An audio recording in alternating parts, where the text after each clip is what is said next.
Welcome to Contra. My guest this week is Jordan Ali.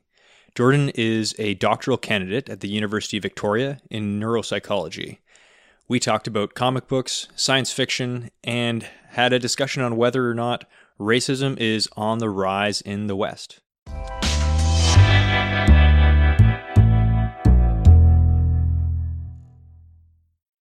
Okay, so we're welcoming Jordan to the podcast. Jordan is a PhD candidate at the University of Victoria, and we're going to start our conversation today around the psychological impacts of comic books on society. Hi. Hey, Jordan. So I'm a bit of a comic geek. And I know comics are kind of a big thing now, right? I mean, that Avengers came out and people are threatening lives over spoilers and whatnot. Yeah. I actually have to apologize. I haven't seen most of the movies that are out right now. Yeah, me neither. And to me, actually, when somebody says like graphic novels or talks about comics in that sense, those aren't the ones that even come to mind.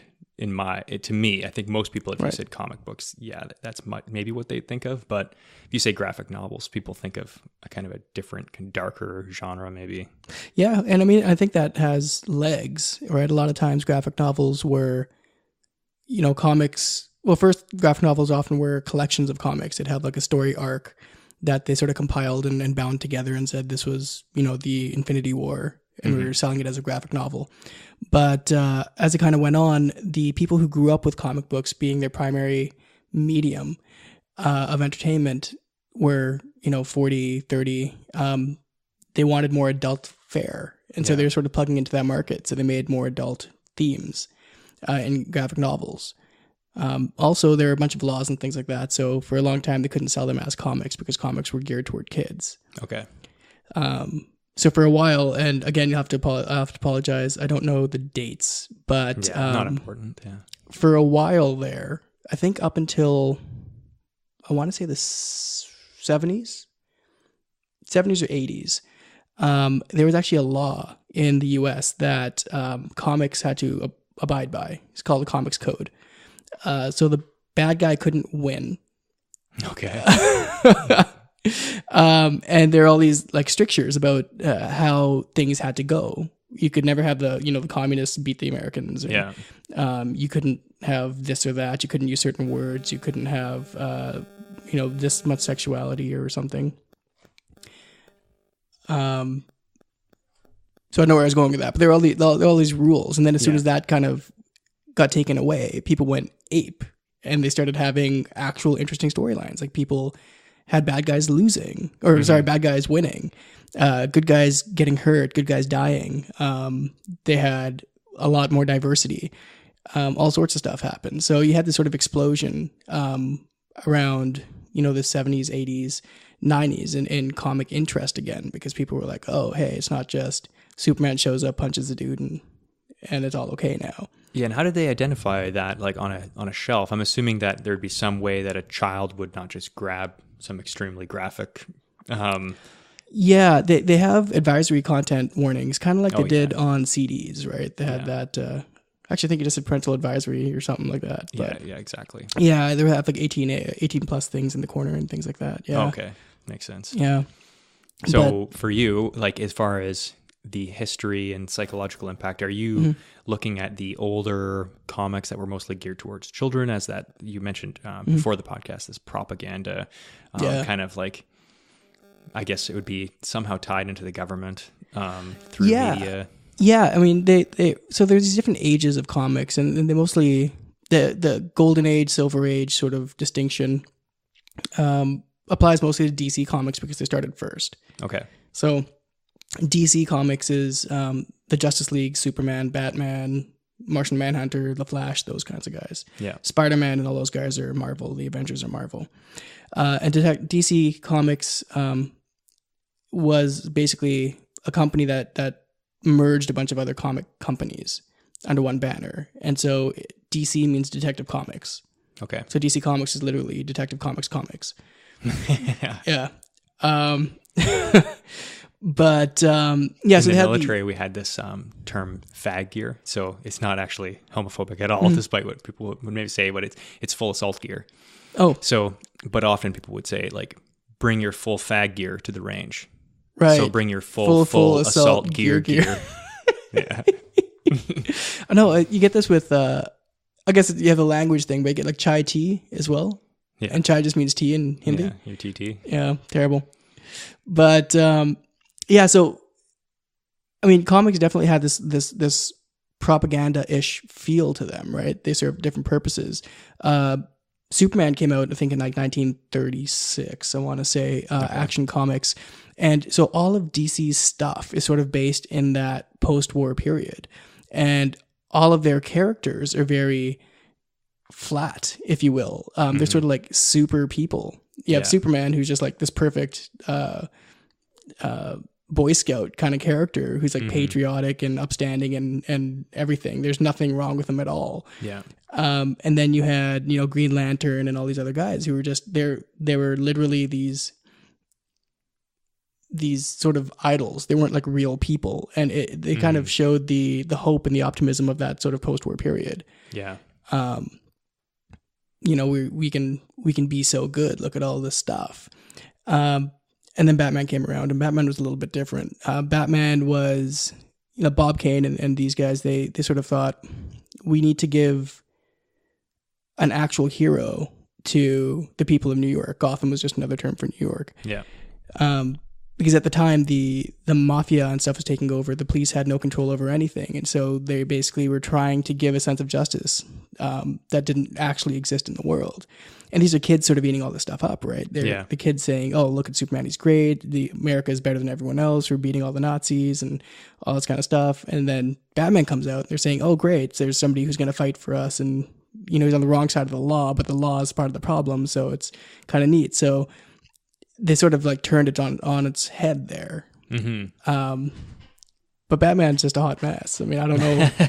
I mean, I read one, I don't even know where I picked it up, but it was that one, I think it was called Batman and the Boy Wonder, where it really goes into like the twisted aspect of how Batman basically kidnaps a young orphan and trains him to like brutally murder people with like whatever weapons he can pick up off the ground, and like get it to like the Street Fighter, getting a 14-year-old kid into a brutal Street Fighter, and it like, you know, the guy's like knocking his teeth out, and yeah, it's pretty messed up. And if you watch, there's a show now on I think it's on Netflix too, but it's like a DC show called Titans. Okay. Based on the Teen Titans. The Teen Titans were a group that was led by Robin. And Robin was pretty chill. He was still like our boy wonder in the Teen Titans, but in the Titans show, Robin's got like real anger issues. Yeah. And he basically, every time he puts on his uniform, he just like murders people. Okay.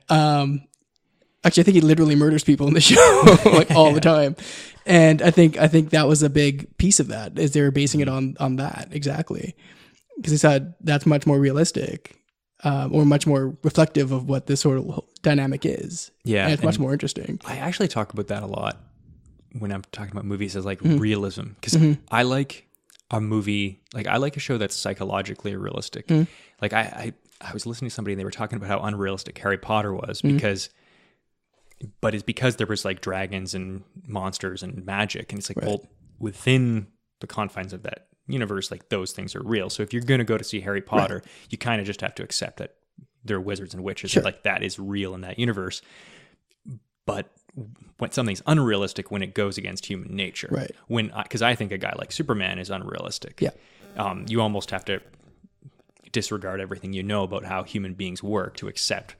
Although I guess Superman's not technically a human being, so perhaps. I mean, physiologically, he was raised by humans. Yeah. So, yeah.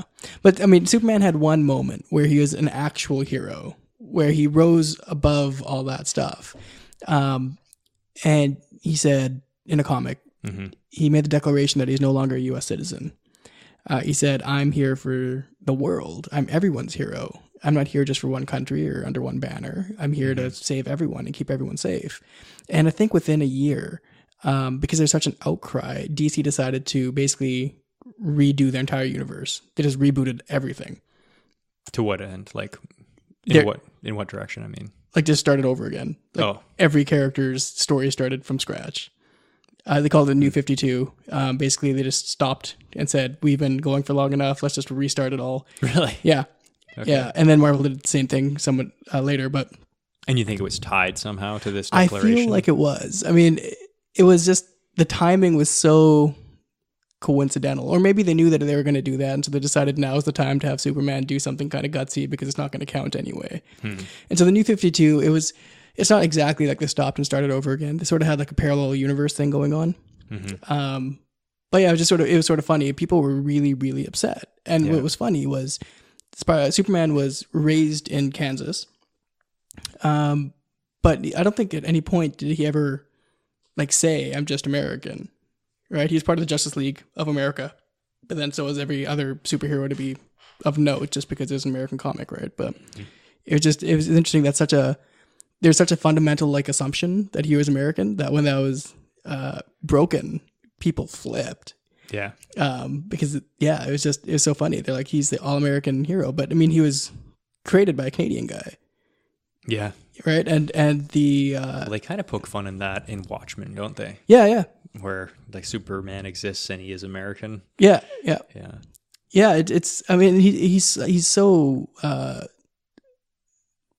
don't even know what I'm trying to say, but like you can make a satire of Superman so easily because he's just such a meathead. Really, he shows up, he's nice, and he punches somebody, and he goes away. Right, like that's kind of his role in life. And he gets the girl and everything. Like there's nothing interesting about him. He's that guy that you know from high school who had everything work for him, and then he gets a great job and like has like 3 kids and then dies at the age of 70. And you're like, I hate that guy so much, right? Like he had a perfect life. Yeah. So who do you think are the most interesting comic book characters? Well, I think Batman's interesting, but for all the wrong reasons. I mean, here's a dude who clearly has PTSD. Or some sort of trauma. I don't know if it's PTSD. I don't know if he has flashbacks and things like that. I mean, I guess probably not, but he's clearly been traumatized. So he's a kid. His parents get murdered in front of him. And he kind of gets obsessed with that, right? Yeah. And he's raised like really rich and stuff like that. But to get into the Batcave, you have to set the time on the clock to 10:48, which is exactly when his parents were killed. Like he makes a concerted effort to never, ever let that go. That's a central part of his identity. Yeah, becomes obsessed with a single moment of his life. Right. He's not Bruce Wayne who has had this happen to him. He's this guy who witnessed the murder of his parents and happens to be Bruce Wayne.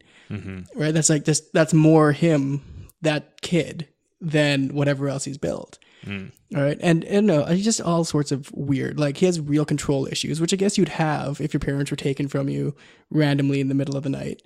The closest thing he has to like a father figure, or the 2 closest things, I guess. You have like Lucius, who's his sort of business manager guy who keeps things in order. And you have Alfred, of course.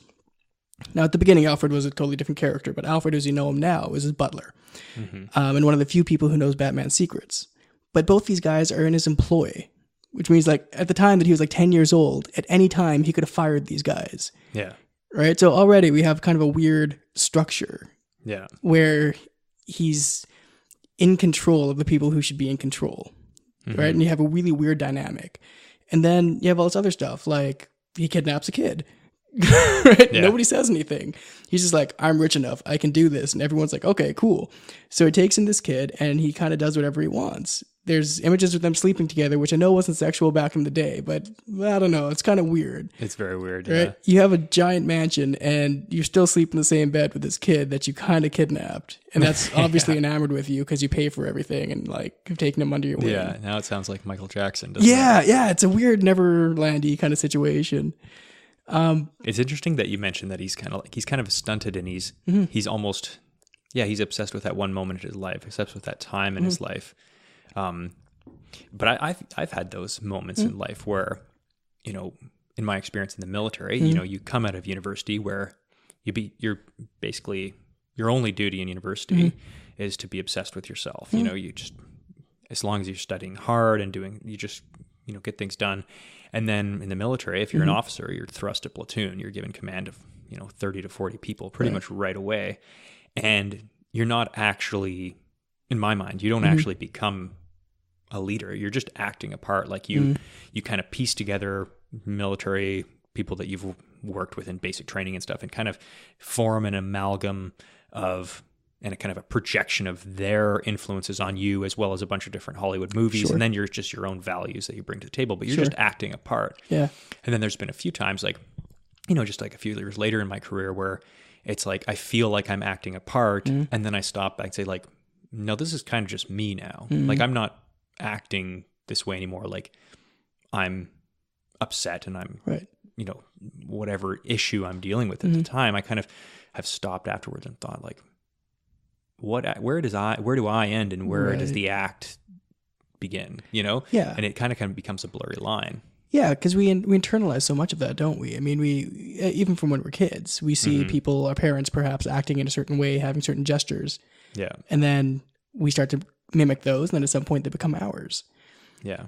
But I mean, it kind of is talking about that sort of internalizing things and serving a role, and then having a hard time pulling those apart. I mean, there's sort of this ongoing question with Batman: is Bruce Wayne the actual person, or is Batman the actual person? Which one's the part? Yeah. And I think earlier in his story, it would be Bruce Wayne, arguably. Okay.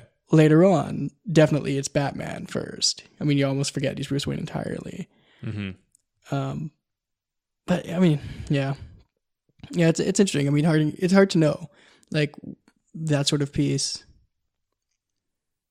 But yeah, I don't know. Bruce Wayne, like, so he's defined by this moment, right? Mm-hmm. And I think one of the differences is, like, we all have moments that define us, good things and bad things, that are turning points and things that tell us about ourselves or change our direction, and they're really, really important to us. But when we cling to a moment and we never let it go, Yeah. then we sort of stop the flow of things a little bit, right? We're no longer developing in the same way. We're not carrying that experience with us. That experience is carrying us, or rather holding us back. Yeah. I've heard one time that depression is an obsession with the past and anxiety is obsession with the future. It can be, yeah. I mean, that's often how people think about it that way, yeah. Yeah, because, I mean, anxiety often is the what ifs, right? What if something happens, or how could I prepare for this? Let me think about all the different possibilities and make sure that never happens. It's also, a real discomfort with ambiguity. And often with anxiety, if we think about it like a formula a little bit, you can think of it as feeling like the situation's demands are greater than your coping ability. Mm-hmm.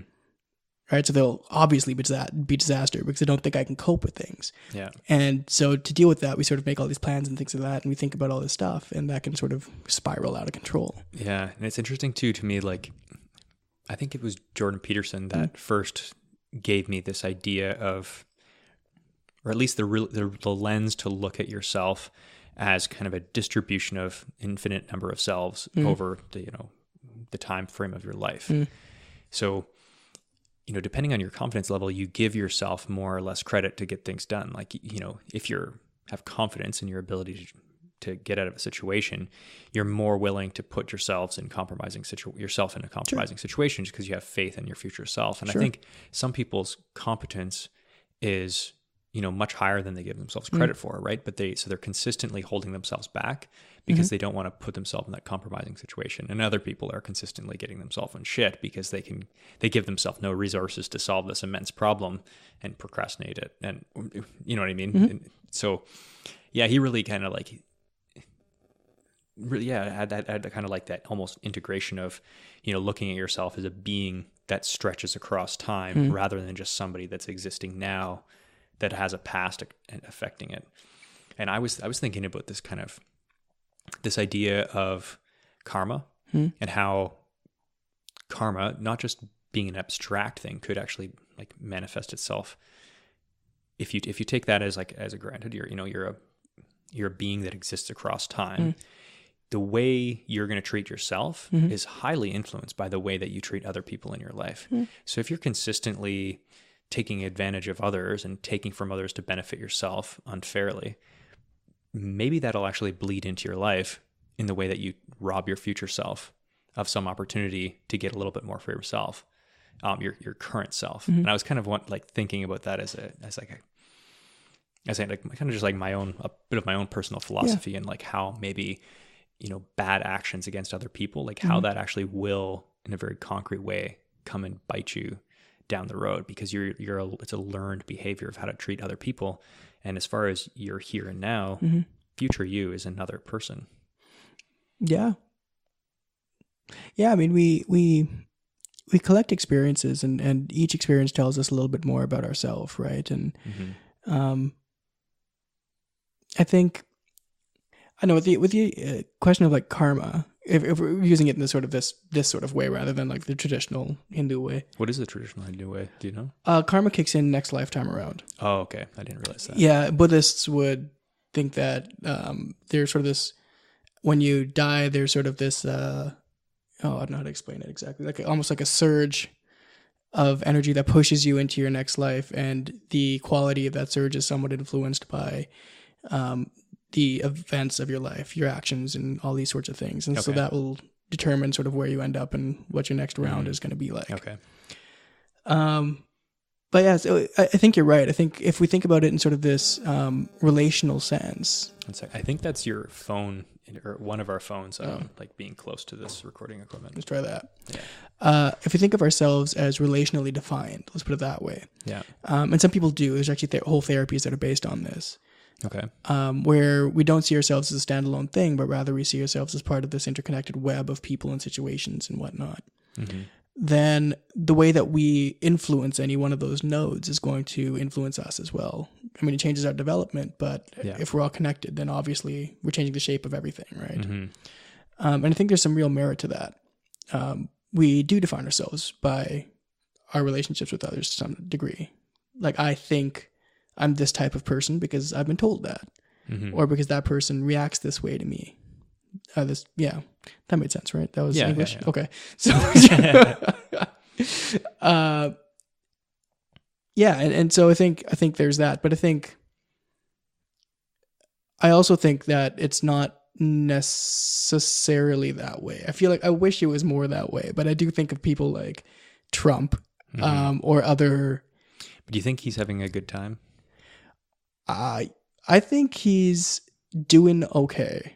You think? I don't know. I don't know about having a good time, but I don't know if that's his goal. I guess what I meant is, I guess, in accordance with his value structure, like, do you think he's like, I take all of his like posturing and grandstanding as like, I think most people see it as insecurity, but I feel like that's like reflective of some like deep-seated underlying problems and fears, and like, I don't know. It doesn't strike me as somebody that's, actually confident and like that's intrinsically happy with who they are. See, my read of him, and this is not coming from a psychological space at all, this is just me. Yeah. Is not, I don't get a lot of insecurity from him. No? Okay. At least that's not my read. My personal read is he's somebody who's driven to dominate others, and that's how he sees value. That's how he sees his value. So I guess in a way, again, he's defining himself relationally, right? I'm only worthwhile, or I am more worthwhile if I can subjugate somebody, or I can beat somebody down, or destroy that business, or take over, or whatever, but somehow flex my muscles and be the alpha in the situation. Okay. You look at his handshake and everything, it's all designed to basically take over and monopolize the situation. And so I don't think being good to people is important in the same way. And so if we're talking about karma as far as having a positive influence, because therefore we will succeed and we'll have a positive influence back in our lives, I feel like he's sort of maybe it's the exception that proves the rule, I don't know, but there are people out there who manipulate that. Yeah. Or at least can. Yeah, for sure. And I think it all depends on what we want from life. Like, if we're looking for connectedness and things like that, then being that sort of warm, empathic person is going to benefit that. If we are looking to dominate others and control, then kind of squashing everyone around you is probably going to be the best way to do that. Right? For sure. So I guess, karma in a way, but not necessarily this sort of good karma, bad karma sort of. Totally. Yeah, it's not binary. No. So do you look at somebody like Batman on that spectrum of good and bad, or do you just think he's too complex of a character to suss that out? I don't think he's good and bad. I think he's like a really privileged dude who's got issues.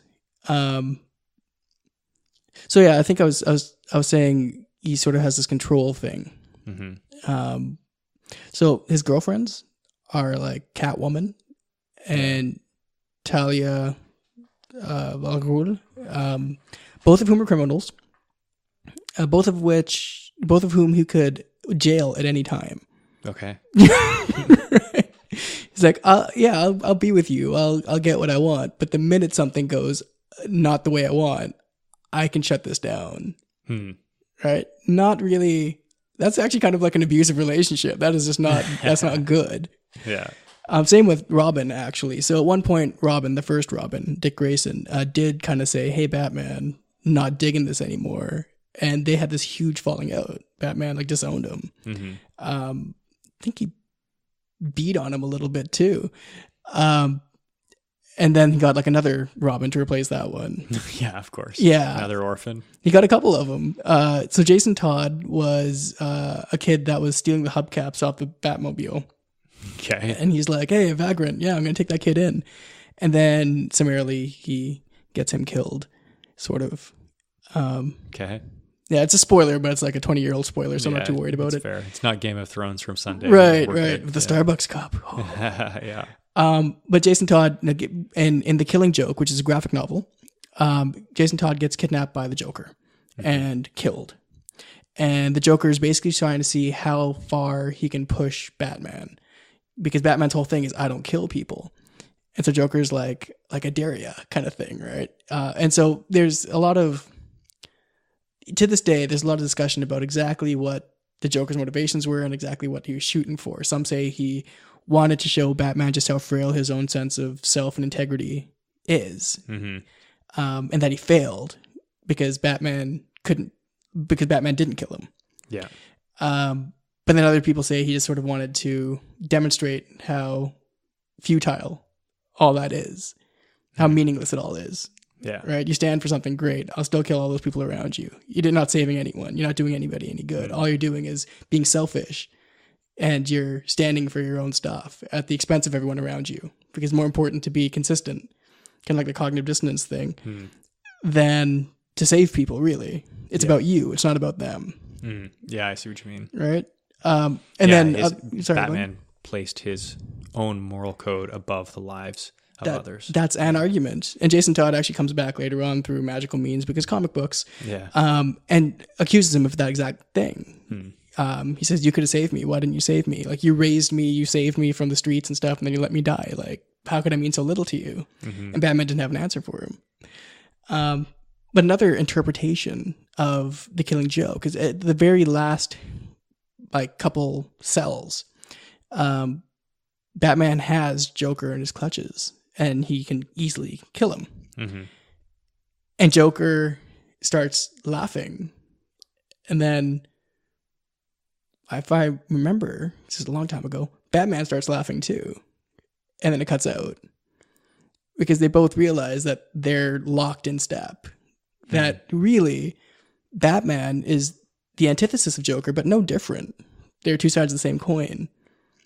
Joker's going to keep doing things, and he defines Batman by his chaos and his wanton violence. And Batman defines Joker by his orderliness and his unwillingness to go there. And so both only exist because the other one does. Right? The minute Batman was to kill Joker, he wouldn't be Batman anymore. He couldn't be, at least not in the same way. And so, I know it's kind of a weird segue, I guess. But, I mean, so Batman is a complex character. And I think the issue with any sort of comic book stuff is that each character is written by different people at different times. Yeah. And for different generations. And so looking for a consistent thread through any of these characters is going to be kind of impossible. But you look at different iterations and you kind of see these themes pop up, right? Do you think there's something unique about the art form of comic books? Like, you gave me that one interesting one, the Saga of the Swamp Thing. I love the Swamp Thing so much. Yeah.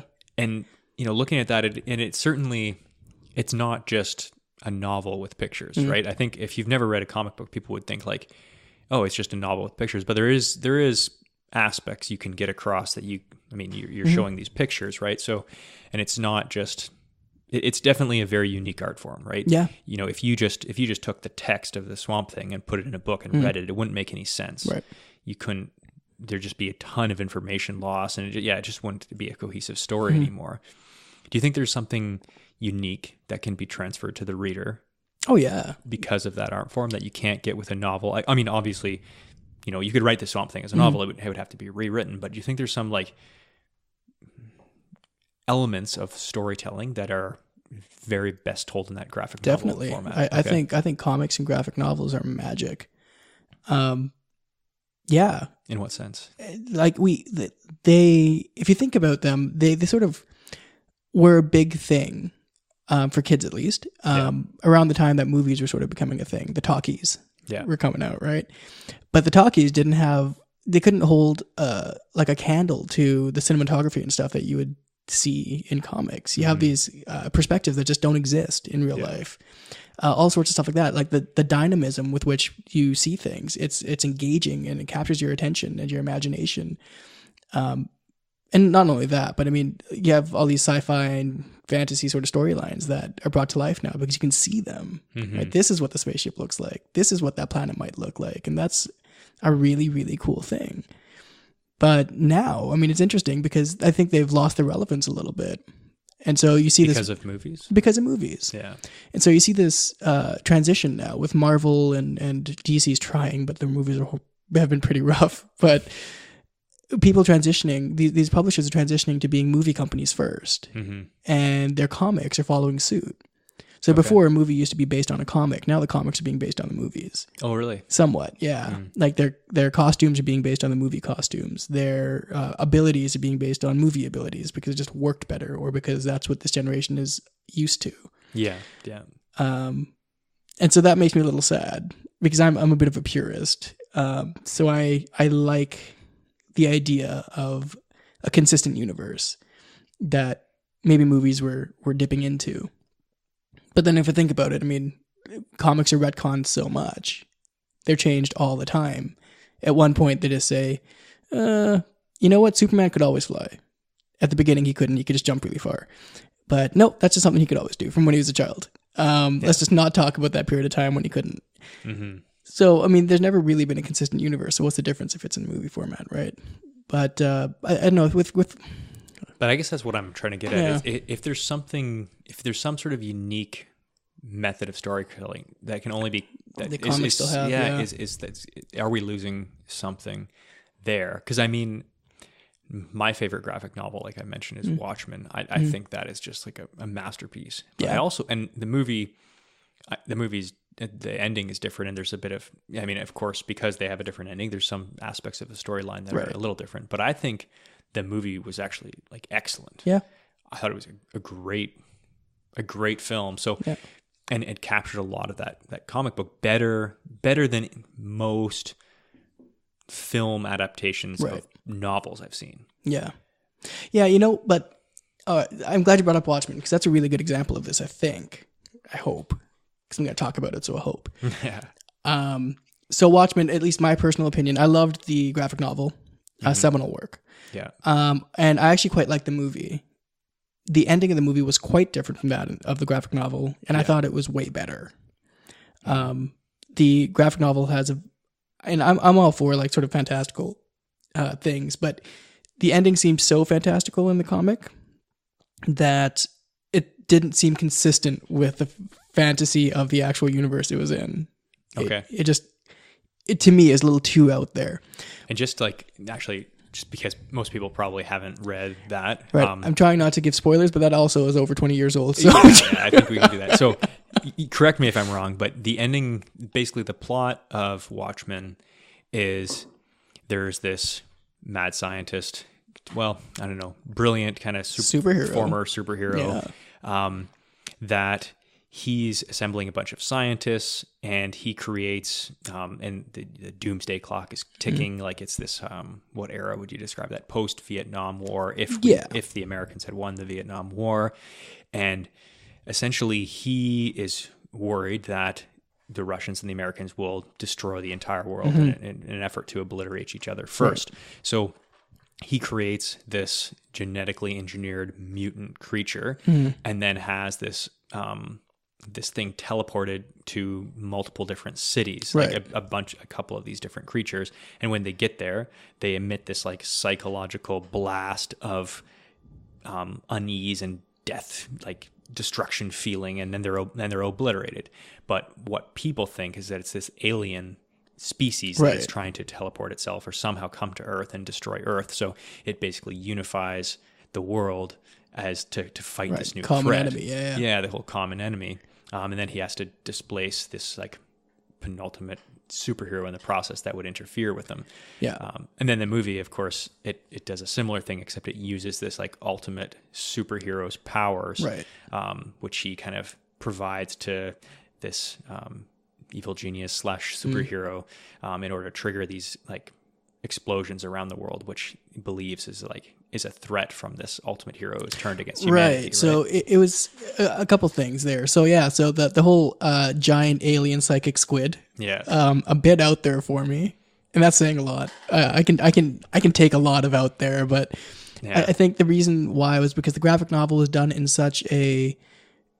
it was grounded so much in realism, and that was sort of the point. Yeah. They're taking this thing about superheroes and vigilantes, and they're basing it in real people. How would a real person be after they were no longer able to be that superhero? And then all of a sudden, it's like, oh, and that giant psychic squid thing that blows up and kills like half of New York, right? Yeah, so I thought the idea of using Dr. Manhattan in the movie as the perceived enemy was a stroke of genius. Yeah. And really, if Ozymandias, the former superhero genius guy, who by the way is a white dude, so like really cultural appropriative, like Ozymandias and this whole Egyptian thing, I don't know why, but anyway. Using Dr. Manhattan as the threat was great because, I mean, a big thing in the comic and in the movie itself was that all these guys are just vigilantes. They weren't like superpowered. They had like gadgets and stuff, but they were just vigilantes. Yeah. And then comes along an actual superhero who makes them all defunct, right? With one like, snap of his fingers, he's just wiped out an entire army kind of thing. So really, he is too powerful to exist on Earth. And really, there is this threat, right? And if he feels like something's wrong, then he has all the power to obliterate it. Nobody can say anything. So it was a smart move, actually. And it was neat because the movie made Ozymandias more relatable than the graphic novel did. Yeah, I mean, it's certainly not clear that he's the bad guy. Right. Like, I think people would take both sides. Like, if the movie was filmed from his perspective with these superheroes trying to foil his plan, I think that would actually make for an interesting, and it's kind of been done actually in the Justice League. Okay. So kind of, there is an arc where all of the Justice League superheroes are getting taken out. Like Superman's kryptonited up and he's having a hard time, and all this stuff's going on, and all of these superheroes are having their weaknesses targeted, and they're like, how do these villains know about our weaknesses, and how are they so good at carrying out these attacks on us? It's crazy. We're getting picked off. And it turns out that the supervillains didn't come up with the plan. Batman did. Okay. So Batman, as part of the Justice League, secretly said, I'm the only dude here who's not superpowered. And these guys, if any of these guys turned on humanity, we'd be done. Yeah. So he basically, these are his best friends, and he created plans on how to take them all out. And he's actively pursuing these plans. Well, he's not, but it got into the wrong hands. Right. But everyone's like, dude, what's up? Right. And he's basically playing the role of Ozymandias. He's saying, I'm with you guys and stuff, but the first sign of trouble, I need to be able to take you out. I don't trust you as far as I can throw you. You're just too powerful. So it's interesting that Watchmen kind of went that way, and they had Night Owl, who was obviously a Batman sort of character and things like that. And so I thought that was a great ending to the movie. But getting back to what we were talking about earlier about, do comics add anything that a movie can't now? Because they got the big booms and the cool colors and stuff. Yeah. And I'm glad you brought up Watchmen, because I feel like Watchmen was one of those movies that really suffered as far as its depth by being put into movie form. There are certain scenes in Watchmen, in the movie, that they copied like cell by cell. It looked exactly like the comic, and they even used the same voiceover. So in the comics, they have like a square box that kind of gives you somebody's internal dialogue. Yeah. Gave you this. That's actually one thing that I think comics have the advantage over Right. over novels. Novels, if you go too much internal dialogue, it's weird. It's just it's like my favorite novel series of all time is Dune. Nice, mine too. Oh yeah, Yeah, very cool. yeah. But Dune does a lot of internal dialogue, it does. and it throws off a lot of readers. It's a bit of a slog. Yeah, they can't handle that much internal dialogue. Right. Whereas I feel like comic books, because you have the action in the cells, Yeah. you can have the internal dialogue written Yeah, out that's without making it boring, basically. Yeah, and I mean, you can play with different things, right? Different tricks too. Like often you'll have like internal dialogue on these cells, and you have a character going through stuff, and then you realize that the internal dialogue does not belong to that character that you're watching. It's somebody else's. You can kind of play with these sorts of things in the genre, and that's a lot harder in a movie. Yeah, where you'll for have sure. somebody's voiceover, but it's clearly not that guy's voice. Yeah. Right. Yeah. So you can have this sort of unreliable narrator sort of situation going on in comics. Yeah, and I guess I'm not making the case that movies replace comics, but it's just I'm interested in finding out why that's the case, because certainly perhaps the first person that made a movie would say, well, now paintings are obsolete. Like even before they could speak, it's like, well, now we have movie do that. pictures. Yeah, Why would you ever look at a picture, like a still picture? Good point. Yeah. But people still seem to flock to. Yeah. But yeah, anyway, you were talking about how some of the depth was lost. Yeah, so with Watchmen specifically, so they did these scenes that looked exactly like the book, but they changed certain aspects to make it fit into a movie, and it lost all meaning. So there's a scene in the movie where there's a dude who is a pedophile, and he's been attacking kids, and Rorschach finds out. Yeah, yeah. And Rorschach's this really twisted character who has a weird sense of right and wrong and a weird sense of like mercy and Super stuff. black and white. Yeah. If you're at all wrong, you need to be punished severely. Right. Yeah. Right. And so there's this guy, and he kind of ties him up, and then the voiceover says, because this is a flashback sequence, and it basically says, I was a lot more merciful back then. And you see Rorschach like killing this dude with a cleaver. Yeah. Which makes no sense. I mean, how is that merciful? He's murdering the dude just like he murders guys now. Yeah. Right? In the comic, in the graphic novel, that same scene, still a flashback, still a pedophile, kind of looks the same, obviously, because they're trying to go for that. But he didn't have the heart to kill the guy. So instead, he chained him up in his home and then set the house on fire. And he was walking away, and he says, I was much more merciful back then. He saw that as a mercy. You're talking about the pedophile who fed the little girl to the dog. Right, yeah. Oh, I guess maybe I've just seen the director's cut, but in the director's cut, he takes a cleaver to the guy's head. Yeah, he takes a cleaver to the guy's head, exactly. Yeah. But in the comic, he sets the house on fire, and he sees the setting the guy on fire Oh, I see. as being the merciful move. Oh, because he right, said, I didn't have the guts to like kill him right out. Right? And I'm like, that's such a huge point where you see how twisted his sense of morality is. Right? That killing the guy is exactly what he would do now. There's been no shift. Yeah. Right? Whereas in the graphic novel, it makes clear that he couldn't bring himself to murder somebody directly. So he does this, and he's like, oh, I was soft. He saw that as being soft. And now he just go ahead and kill a guy. Right? Yeah. But I mean, in some ways, that would be soft in the sense, like, so Game of Thrones, like, Ned Stark says, like, if you're going to sentence a man to death, you do it yourself. So he would say, if you're having your executioner do your work, then you're soft. If you're not swinging the sword when you Right. call the sentence out, and maybe that's kind of like what he's getting at, right? Weak, but not merciful. Right? Rorschach, and again, I think I remember this. He saw that as being a mercy that he didn't just kill the guy. Like, a mercy to the guy Right. to burn alive. Right. Right. He was such a weird character. And like his parts in the graphic novel where he's in the mental hospital and things like that. Right. And you see that this guy is pretty twisted. And I think the comic, it partially because it's books and you can have the space to do what you want to do. Yeah. They could explore that more. There was also this thing at the beginning of each chapter of the graphic novel where they had a little mini episode of a fellow who had been kidnapped by pirates. And this is sort of like back in the pirate age sort of thing. Gets kidnapped by pirates. Somehow he manages to kill everybody and get off the boat. And now he's on like a murdering spree in the pirate village, right? It's the middle of the night, and anyone he sees, he's just murdering and trying to like survive. And each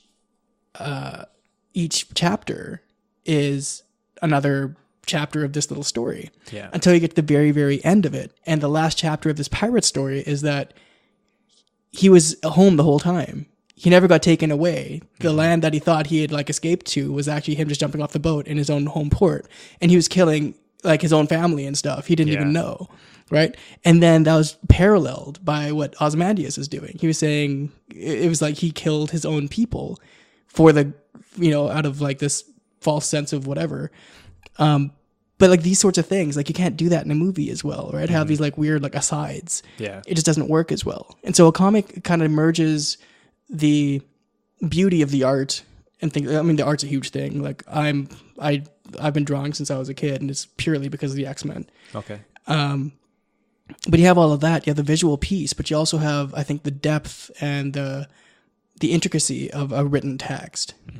And I don't think a movie can quite do that in the way that we see them. You know what else I think is interesting about comic books? And I was talking to this yesterday to my girlfriend. And we were driving past this old Porsche, and it was like beautiful, but also kind of ugly.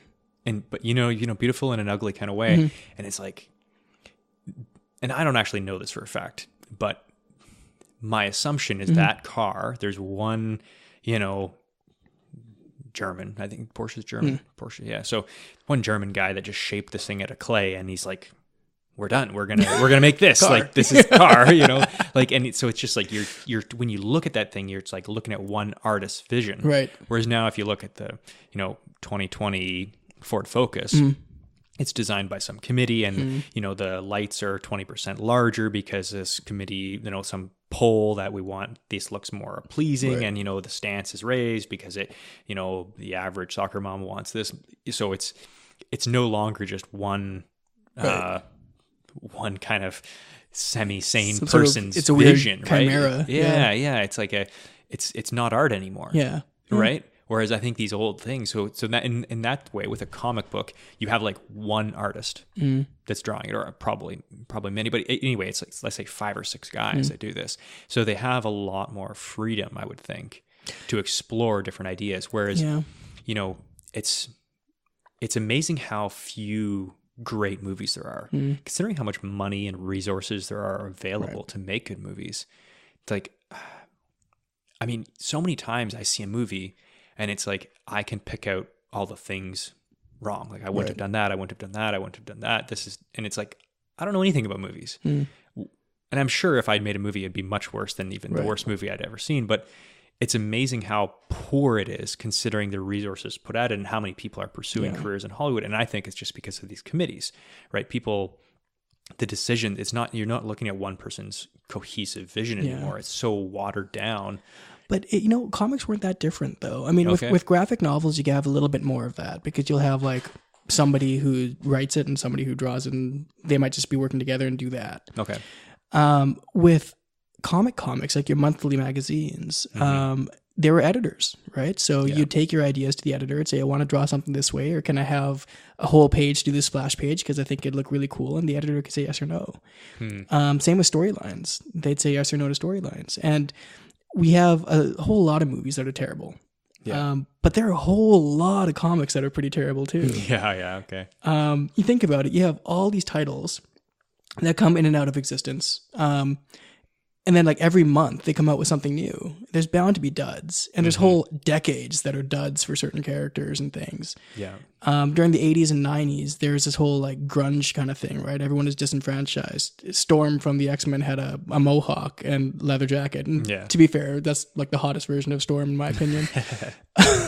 But Captain America gave up being Captain America. He became Nomad for a short while. He walked around with a shotgun, threw around shuriken, had like Bret Hart sunglasses and a leather jacket too. Yeah, very cool. Right, very cool and absolutely useless. It's just, you had a lot of this kind of stuff happening. People were playing with things and seeing where they should take it, and that leads to a lot of bad comics. And there's like running tallies of who the worst characters are and what the worst storylines were. and all sorts of stuff like that. I think what sticks out, because there's so much material, is the good stuff, and we kind of glom onto that, right? But we forget all the in between. Like Daredevil's a great example, I think, of a comic done both really well and really badly. Daredevil's one of the older comics for Marvel. Yeah. I'm not sure exactly who your listeners are, but for those who aren't aware of Daredevil, he was injured as a child in a chemical accident. Funnily enough, the same chemical accident that gave rise to the Teenage Mutant Ninja Turtles. Oh, really? Yeah. I didn't know that. Fun crossover. Yep. The chemical was the ooze, and it went down the drain and then affected these turtles. Yeah. So, yeah, there you go. But Daredevil went blind, but his other senses were heightened.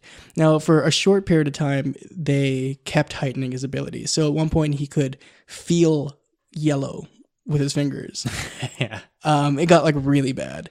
But then there's other storylines, again, sort of like this Batman thing, where they're dealing with his morality. I mean, Daredevil was a devout Catholic, and one of his big struggles always was, should I kill? Is it more just to take somebody off the street forever and save people because I know he's going to do something? Or is it more just to leave that up to God and just sort of beat the crap out of him? Now that's sort of a weird polarity. I mean, beating the crap also wouldn't be a super just thing according to some people, but I mean, comics never really questioned that, right? The answer is always just beat the hell out of somebody, and that's good. But so there's this one. Actually, funnily enough, this sort it's of like the classic movie thing where if you're a real good guy and say there's like a bad guy or even just like an ambivalent character, right. You can just take your gun and crack him on the head with it and just knock him out for 5 minutes, and they wake up. Yeah, they wake up and it's like, oh, that's all good. It's like, that person could be severely brain damaged. Oh yeah. Yeah, I know. So brain damage is sort of my bread and butter. It's what we assess in things in my field. Oh yeah. And so I watch these things, and I'm also a martial artist, and I watch a lot of martial arts stuff. And watching these movies, I'm like, that's brain damage. Like, everyone here is brain damaged, right? Somebody gets conked on the head, and they're out for like a day, and then they wake up somewhere. It's like, that doesn't happen unless there's like severe brain damage. Yeah. Right. You should never lose consciousness for that long. But no, with Daredevil, there's this thing, and they have a show on Netflix, Daredevil show, and they did this scene, but they screwed it up again because they didn't understand it, or they couldn't show it maybe. So in the comic, Punisher is sort of the antithesis to Daredevil. Punisher is this guy who says, like, shoot everybody all the time, right? If like it looks at you wrong, it's probably a bad guy, just shoot him. And Daredevil's like, no, just beat him with billy clubs instead.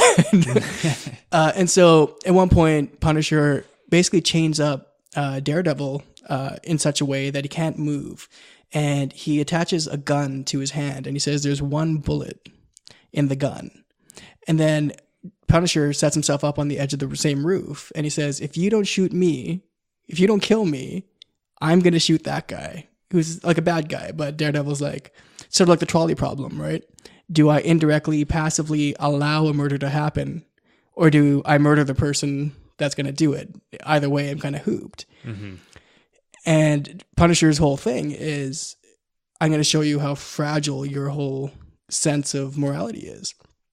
And so there's this like really tense kind of thing. And then Daredevil snaps. Just as Punisher's about to pull the trigger, Daredevil starts screaming, and he starts like pulling the trigger and like shooting at Punisher. And the gun goes click, click, click. And Punisher just laughs. He wouldn't be stupid enough to put a bullet in it and get himself killed. Yeah. He wants to demonstrate to Daredevil that his morals mean nothing. Mm-hmm. That when it comes down to it, he's, just as weak as anybody else. And so Punisher just like, I was like, all right, cool, I won't shoot the guy. And then just like walks away, and he leaves Daredevil there like sobbing. Mm-hmm. Right. And so there's sort of this thing where people say that Daredevil's writers are the writers who have hated their character the most, because basically their job in, like, no matter who's writing Daredevil, they're always trying to like break him down somehow. And they're just like really mean to him. Now in the show, they have the same scene. He's tied up. He has this sort of gun and all this kind of stuff. And Punisher is about to shoot someone. And then Daredevil's like, I don't know what to do, just like the comic.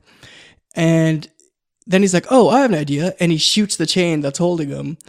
And there's a bullet in the gun magically. And he gets free. And it's like, really? Like, you completely missed the point. The point was not for Daredevil to be tied up for momentarily and then to choose option C because that's easy. Yeah. It was to give him an unwinnable situation, right? Yeah. Yeah. So Yeah, it takes the depth away. it definitely does. And with comics, I think because they have this sort of monthly thing, they have people following these characters, seeing their various adventures, understanding the character from a deeper sense. You can do these things. You can play with these things. Whereas in a movie, any character's role is really just to further the storyline that you've already put out there. Mm-hmm. It's not to understand the character. Yeah, I actually wonder, like, I mean, there's certain movies that are just. I recently saw, or not even recently, a couple years ago now, Arrival.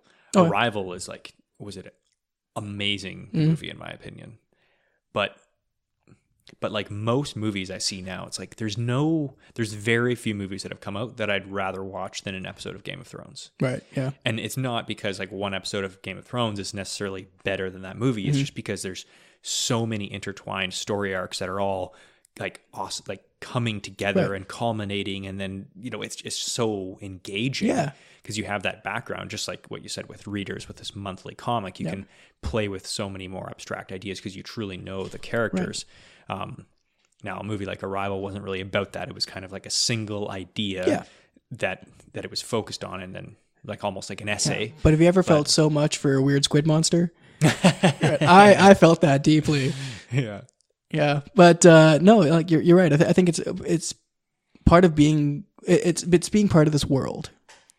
And you're seeing that now. I think people are understanding that. So they're having these big serial shows that are doing that, but movies don't have the same pull now, right? It used to be movies were our only option, and that on TV you'd get your sort of monster of the week show, and that'd be it. But there's much more depth now, so it's kind of nice to see. Yeah, I wonder. Have you seen that that Dune's going to be made into a movie? Yeah, but they've been saying that for like 10 years now. Yeah, but now it's more concrete. Is it? Okay. Yeah. That's very, very exciting. And you know who's doing it? Denis Villeneuve. Oh, okay. The guy who did Arrival. Yeah, I'm quite excited. Yeah, that's going to be good. I think it's going to be really Although good. I kind of hope that Patrick Stewart comes back as Gurney Man. They actually had and Sting, of course. Yeah, you need Sting back, yeah. They had a couple weird castings in it. I can't recall it, but I remember there's a few that I was like, oh yeah, that's good, and then there's a few like, okay, yeah. See, and that too, like Dune it's got like deep stuff in there. I mean, philosophically, I love Dune. I've been calling myself Buddha-Islamic for like most of my life. It's got a lot, and if you understand the mythology behind it, if you understand the various philosophical stances and religions and all these sorts of things that are talked about, it just adds so much to it, to your understanding of those philosophies too. And so it's really great. But I think Dune on its own as a book is kind of a hard read.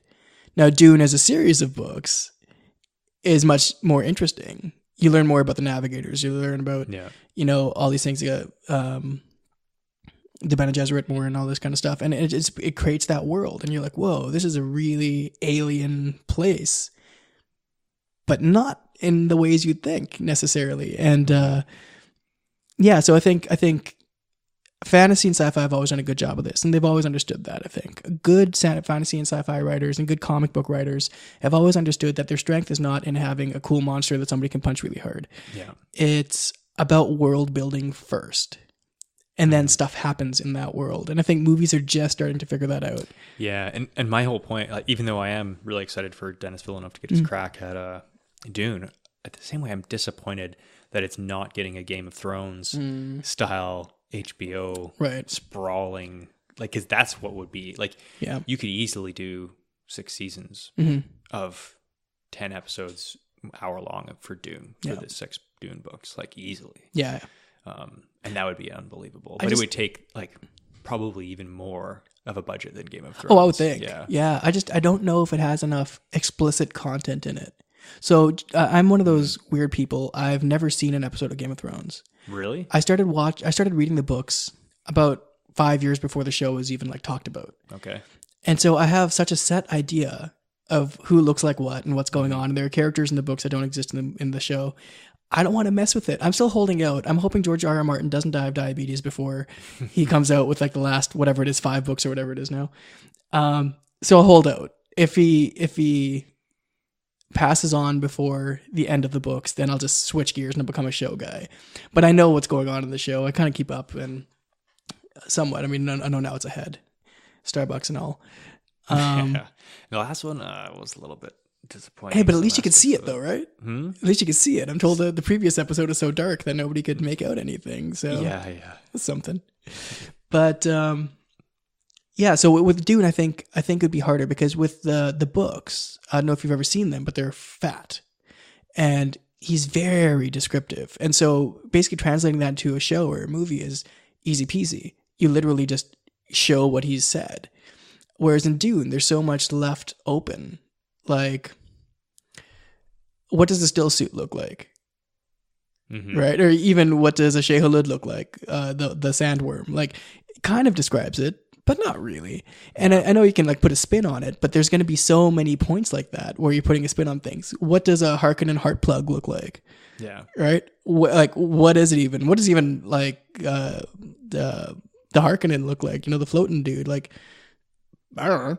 Like, it's a really weird thing. That's where a good like crew comes in, right? That is where a good crew comes in, and I think they could do a lot. I think it would just take so much work to do it well, and I don't know if anyone's willing to do that much work. And that's why I say, I mean, even though there's been a couple weird disappointments in the most recent couple episodes of Game of Thrones, like they did that really well, and same with Lord of the Rings, like those.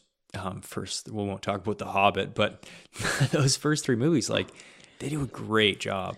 They did a great job. They did. Yeah. But even that, like, you know, they could have easily had 2 seasons, 3 seasons of as a HBO show for Lord of the Rings. And well, they used to do that. Like, there's an old, super low budget version of the Narnia Chronicles when I was a kid, and it was a show.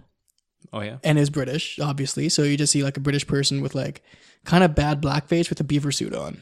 And they'd be talking beaver, right? Yeah. But the fact that they made it a show, I mean, you actually saw the entire book. Yeah. Or books, right? Whereas they had to leave things out, even for Lord of the Rings. I mean, they did a great job.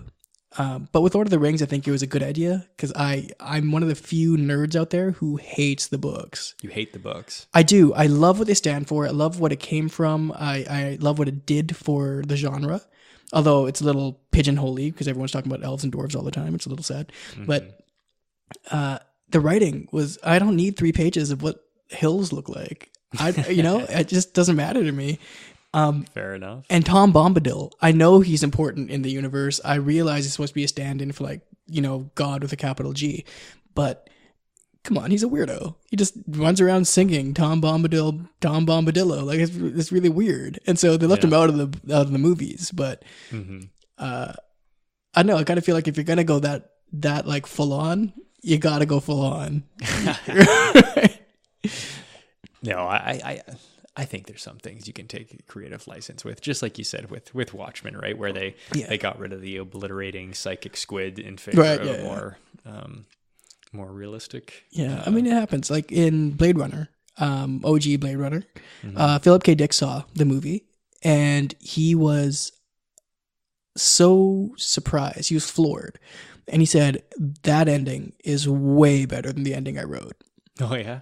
Right. So I think there's that too, that we start to revere these sorts of things. Like I sort of revere comics, like the old school comics, right? And I'm like, they shouldn't be changed. And I'm like, that was just a random dude writing that. Like there's nothing magic about it. Like the first Avengers movie was, the actual ending in the comic is so lame. Okay. And so it's a good thing they changed it. Ant-Man basically got a bunch of ants to open up a trapdoor under Loki, and Loki fell out of the plane. Okay. So way better ending in the movie. So yeah. Yeah, I lost my train of thought.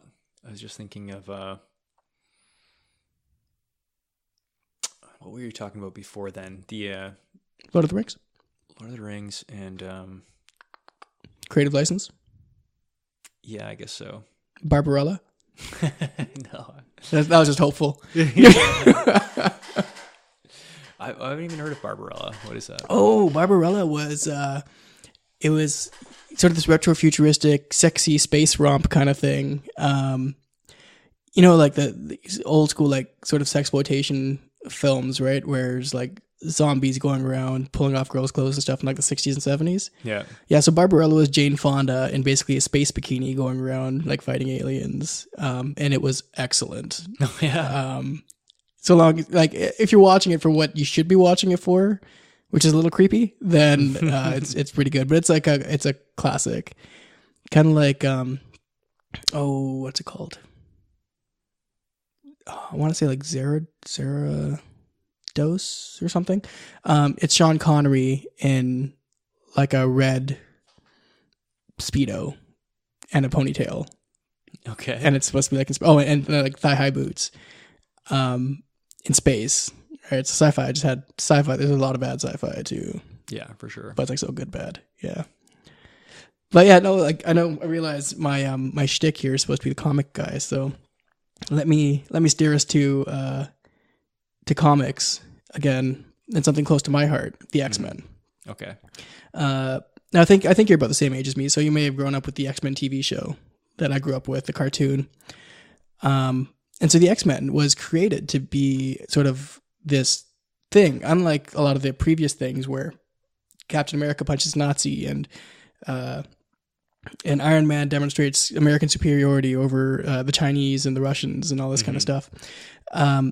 X-Men was about the civil rights movement. Yeah. Right? It was about like we're all equal, we're all the same. To this day, the X-Men has more blue people in it than people of color. Okay. Right? Like they failed horribly, and their whole idea that we're all human is kind of thrown out the window when they say, "Oh yeah, but these people are actually a threat because they have superpowers and they could kill all of you." Right? So yeah, the X-Men's another fail, but I know I feel like there's actually a lot more fails. There's another great one here, Green Lantern. Yeah, never. I think I saw the movie with Ryan Reynolds. with Ryan Reynolds, and yeah. I think he even makes fun of that movie In Deadpool. Yeah, It's fantastic. So Green Lantern is Hal Jordan, like one of the first Green Lanterns. He's the second Green Lantern, but the one that we know best. And he had this sort of sidekick at one point. There was this like 14-year-old girl, alien Arisia, I think, and she was into him. Like clearly she kind of followed him around and stuff, but she's like 14, right? And she's sort of like this elfin 14-year-old. Well, somehow she gets her hands on a ring. She becomes a Green Lantern herself, and her first thing is she uses the ring to turn herself into a full-grown woman. And Hal Jordan walks in. He's like, "Oh my God, you're a full-grown woman!" And then he proceeds to bang her for like the next 6 years, and that's like really creepy, because she's still a 14-year-old, right? And he knows this. And then you had Dr. Fate. Dr. Fate was also DC. DC has a lot of bad characters. Green Lantern's DC as well. Dr. Fate is basically DC's version of Doctor Strange. Somebody puts on a magic helmet and a magic cape kind of thing, and they get superpowers, or the magic powers. So the original Dr. Fate dies, and the magic belongings, the sort of suit, goes to a boy and his stepmom. When they wear these things, they merge into one body and become Dr. Fate. Sometimes appearing as a woman, sometimes appearing as a male. But this whole like a stepson merging with a stepmom thing is a little creepy. I mean, I'm all for like, identify as you want to identify and gender fluidity and stuff. That's cool. Like, yeah. But like it's the relational thing that kind of gets me, Yeah. There's a lot of that kind of weird stuff in comics too. So when you say there's like bad movies, do you think that'll be the next frontier of the progressive movement? Is the pro incest movement? Oh yeah, that'll be as popular. I don't know. I mean, I don't know if I'd be as on board with that as I am with some other things. Yeah, but like there's a lot of weirdness out there in comics, right? So people like me who sometimes sort of put comics on a pedestal, when you take a step back and you look at them, I mean, there's a lot of horrible stuff in comics too. So you know what it was that I was actually thinking about earlier? Do you read a lot of Stephen King? Not a lot, and I know of some Stephen King. So there, in my mind, he's somebody, and being a total, like, I've taken one psychology class in university, but he's somebody that just like gets twisted. Like people who are not twisted and evil, but just people who have some sort of strange idiosyncratic behavior, and they like push that on others. So Right. in the book one of the characters, their mother is that I forget what he called it, Munchausen by proxy. So she's constantly trying to convince her kid that he's really sickly and giving him all these medications, and it's just to keep him close and keep him her baby, and just that overprotecting, overbearing mother. And they do such a good job of that in that book. And then the main character, whose little brother dies at the beginning of the book, his parents have this like, well, basically kind of like PTSD, like depression, and just like the darkness in their household is like, and that like kind of like self-loathing. It's just captured so well by him. But you were talking earlier about how some comic book artists, they look at or novelists, they look at the movie and say, oh, that's better. Well, in my mind, when I look at Stephen King, what movies he thinks do a good job of his books, it's ludicrous. Like apparently he thought The Gunslinger was a great movie, and it was like that was a pretty good novel series. Yeah, but the movie was like awful. In my mind, it like totally missed the point. Missed the point. And then it was a great Stephen King novel and super deep, and it like these children had this like psychological conflict with this being from another dimension, whereas the movie just turned it into, here's a monster and they're gonna beat it up. It's like, it's just so reductionist. It totally missed it. I mean, just totally missed it. No, Stephen King's an interesting one, because I've read a little bit of Stephen King, not a whole lot. I've almost everyone I know has read more Stephen King than me, but I have mixed feelings about Stephen King's writing. And then I've pretty mixed feelings about his films too, but I realize that with the films, he's not usually in the driver's seat. Like George R.R. Martin's like sitting there and telling them what they can do, whereas Stephen King's like, do whatever you want. Cool. But he really likes Maine for some reason. Like everything's in Maine all the time. And I just find like sometimes he goes twisted for the sake of being twisted. And like there's I get it sometimes, but I also think sometimes he's just sort of reveling in his own stuff, And so I almost think like Stephen King is the real secret villain of all of his. It's not this like whatever guy's name is, Ronald or whatever, Russell. Who's that guy? That little wizard dude. He shows up in a bunch of his Randall Flagg, yeah, there you go. Randall, yeah, that's right. But yeah, I don't know. Stephen King, I don't know. He does weird stuff, man. Yeah, he does. Like was Gerald's Game? I haven't read that one. If I understand correctly, a woman and her lover go up to a cabin where they can't be heard, and they're into like BDSM and all this kind of stuff, which by the way, Wonder Woman was too. And then the guy like dies, like mid-coitus on top of her. Yeah. And she can't get up, and she's like tied up to this bed. And that's like the whole book, like her trying to like get this like dead guy off her. That's kind of horrible. That's like a terrible situation. Yeah. Like who would write about that? It's like Stephen King. Yeah. But I think that's like we all have twisted thoughts that you don't want to share, right? And I think it's interesting when you find somebody that's brave enough to be like, here's just this like awful pit of darkness from my soul. Yeah. And check it out. It takes I think it is very brave. Yeah. To write like that. Like, because I think everybody, as a writer, that's capturing that's come from within you. So I think somebody else, it's easy to look at it, and critique the style or this and not that that's what you're doing, but yeah, when you put that on paper, like a lot of those things, I imagine they come from a personal place. So I would bet if I was writing some horror story, that I would constantly be thinking like, how is this going to reflect back on me? How is my family going to read this? Like, cause it might be drawing from some specific event in my life. Like, oh, these people are going to think this about me. These people are going to think that. Like, it'd be very hard. Cause you need to use honest experiences, or else it's going to come out as hollow and flat and like Superman. Right. But I mean, I think having a little bit of trauma and having like some darkness is going to give it some depth. One thing I've heard, I'm sure maybe there's evidence to validate this, but like people, like a lot of, this is what is it called? Not a colloquialism, but like a old wives' tale that most psychologists have some sort of deep-rooted psychological problems. Is that true, or is that I mean, not? it depends on how you define a problem, I guess. Yeah, I guess most people have some sort of yeah. I mean, all psychological of us problem. have sticking points. All of us have Yeah. challenging circumstances and stuff in our past that we carry forward with us. Mm-hmm. And all of us, I think, to some extent, seek to resolve or repeat those things. But I mean, I'm certainly very interested in psychology, and it's like sometimes I'm like, am I just interested in this to try to resolve some sort of internal stress, or you know what I mean, some sticking points, or am I just genuinely interested in it? I feel like there's probably a bit of both. Yeah, I don't think there's really a difference. I mean, if all of us have stuff, then having that be sort of a motivation for us to look into ourselves and look into others is sort of natural, right? It's just a human thing. Yeah.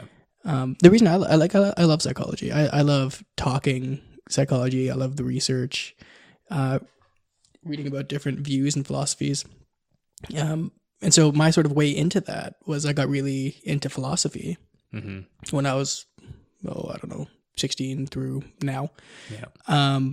And then I got really into English literature. Okay. And I realized the thing I liked about English lit, I mean, I loved the writing and stuff, but it was always about what it said about people and human nature. Yeah. And then I was like, well, that's kind of psychology, right? Yeah, absolutely. Yeah. For me, like the most interesting thing is when somebody starts talking about a person in their life or person they work with, however it is, that's very unbalanced. And like the way they act and the way they talk and their motivations and like getting, even if it's by proxy, but getting to know somebody that's like clearly unbalanced is, I think, you know, to figure out something small, you know, what is it like? If you understand the extremes, all of a sudden, like the middle grounds become obvious, right? Like if you want to understand how like a ripple affects a leaf in a pond, like first see how a wave affects a surfer, right? And then you can kind of run your like little thought experiment for how this works at a smaller scale. So I think that like, you know, you see somebody that's like clearly unbalanced and like making up lies and just weaving this web of deceit.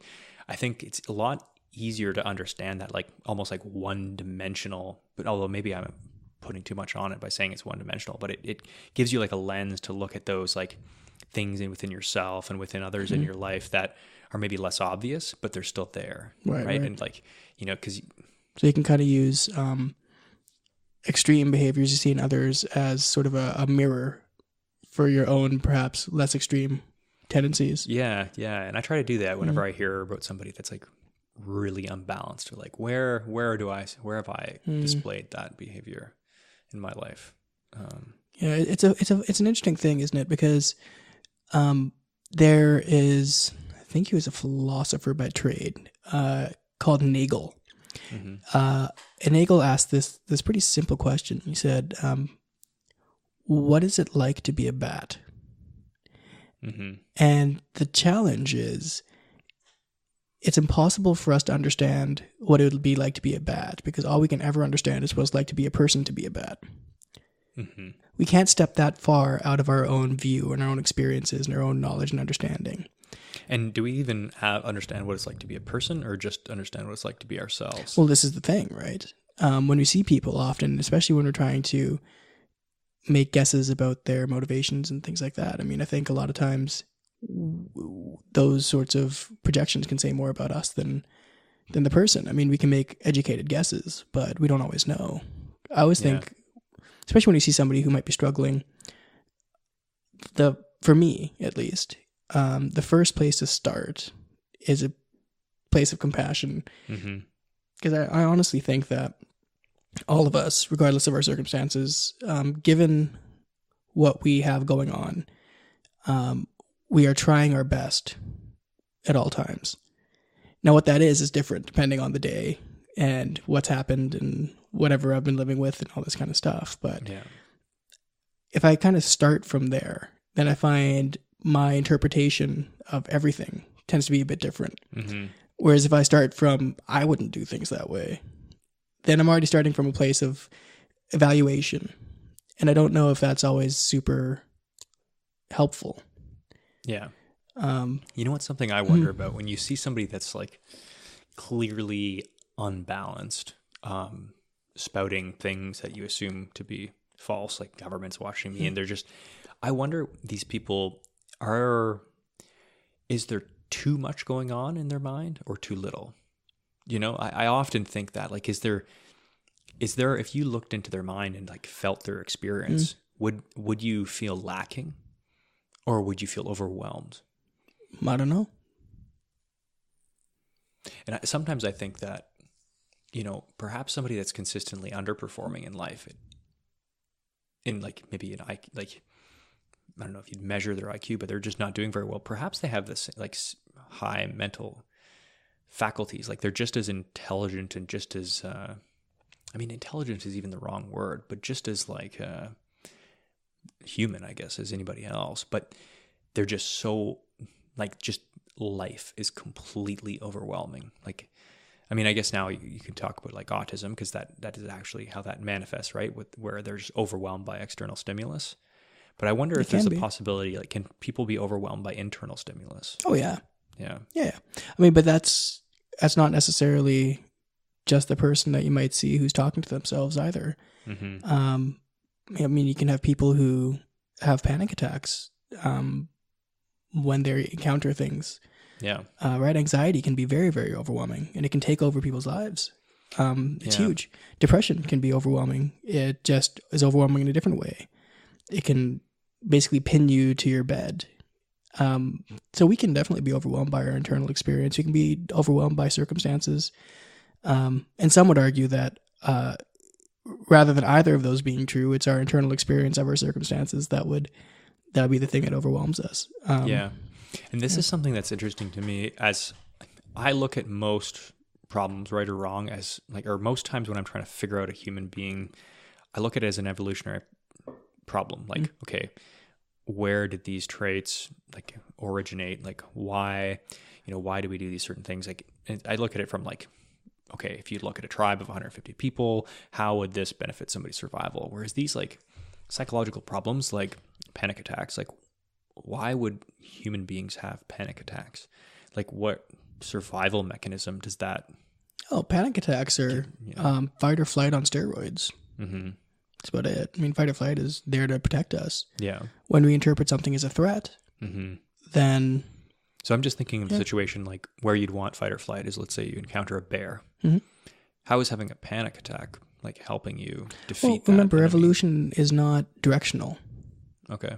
We don't evolve to be better all the time. We just evolve. So somebody that has panic attacks, that fight or flight mechanism is just kind of overshot the Can appropriate, like, so they're dumping too much adrenaline, you know, to the point where it's not actually helpful anymore. I mean, that's a potential, yeah. I mean, because asking whether, if we start with sort of an assumption that everything serves a functional purpose, and that's why it's there. First of all, it's sort of like a teleological argument. What does this mean? Teleology is basically, it's like a philosophical stance that it rains because the grass needs the rain to grow. Like, everything serves this purpose. Mm-hmm. And really, it's sort of wielded, I guess, most in sort of religious philosophies of this assumption of order. But evolution, by its definition, is not something that's directional. It's not getting us to point, from point A to point B. It just changes. It appears to be directional because we don't see all the ineffective offshoots because they've died. Well, I mean, there's just a lot of variation. Yeah. Right? I mean, each person is not the same. I mean, I think you're taller than me. So that's, from my point of view, a mutation. Because obviously I'm perfect, but no, like, we're all a little bit different. There's variations in how much we can handle, how much we can lift, how fast we can run, how red our hair is. I mean, there's just a lot of variation. And so not everything that we have as an individual is there for a reason. Sometimes it just is. This is interesting. I've never quite thought about it like that, because even somebody that's obese, I think about the mechanisms that are making them obese were there as a survival. It's a kind of like a modern society, and it's kind of preying on these like mechanisms that would cause somebody to overeat and want to overeat. And, you know, I don't know this for a fact, but I'm assuming that, you know, I know if you eat a big dinner and you feel really full, you eat a sugary mint, and now all of a sudden your stomach relaxes, so you can actually you're either comfortable or you can stuff more sugar in your face. But in my mind, it's like, if you're a hunter-gatherer and you're normally eating a certain amount of meat so you don't blow your guts out, you have these full responses. Whereas then, of course, you come across some berries and you eat these sugary berries, and how often you get this amount of like this overload of vitamins. So maybe your stomach relaxes so that you can actually cram more of these nutrients. It's this like rare source of sugar. Yeah, I don't think it's that perfectly aligned. No. Even like nutritionally speaking, I mean, there's something called diathesis stress, right? So diathesis is basically when we have these predispositions to certain issues that can be genetic or otherwise. And then sometimes it just takes enough things to overwhelm our coping resources. And then all of a sudden I have a really strong anxiety issue, or I become depressed, or who knows what else, right? And so I tend not to think of it as like a human evolutionary thing, because as far as that's concerned, we're all pretty much the same. We're not meaningfully different from one another, genetically or otherwise. The slight variations we see are just that, slight variations. So you're, I guess, a believer in nurture rather than, if you, not that, of course, I'm not saying that you believe it's 100%, but you would say like the human being, like a 30-year-old human being, fundamentally the way he's different than other 30-year-old human beings is because of the way he's raised in the society and all these pressures. I think there's both. Yeah. So that's the diathesis part. I mean, that can be your genes. You come to the world with certain things already, certain tendencies, certain strengths and weaknesses and vulnerabilities. Yeah. And then life happens, and that affects those vulnerabilities. And now that we're learning about optogenetics, I have a hard time with that word, genetics, where certain genes can be activated or deactivated depending on life stress or experiences. I understood that as epigenetics. Is that? That's right. Thank you. Okay. Optogenetics is doing that with light. Yeah. I'm glad one of us is awake. Yes, epigenetics. So it's all an interplay. Yeah. Right. The conversation about nurture versus nature, I don't think has ever been taken super, super seriously by anybody in the field. I think it was just an easy model of talking about the various contributions to our lives.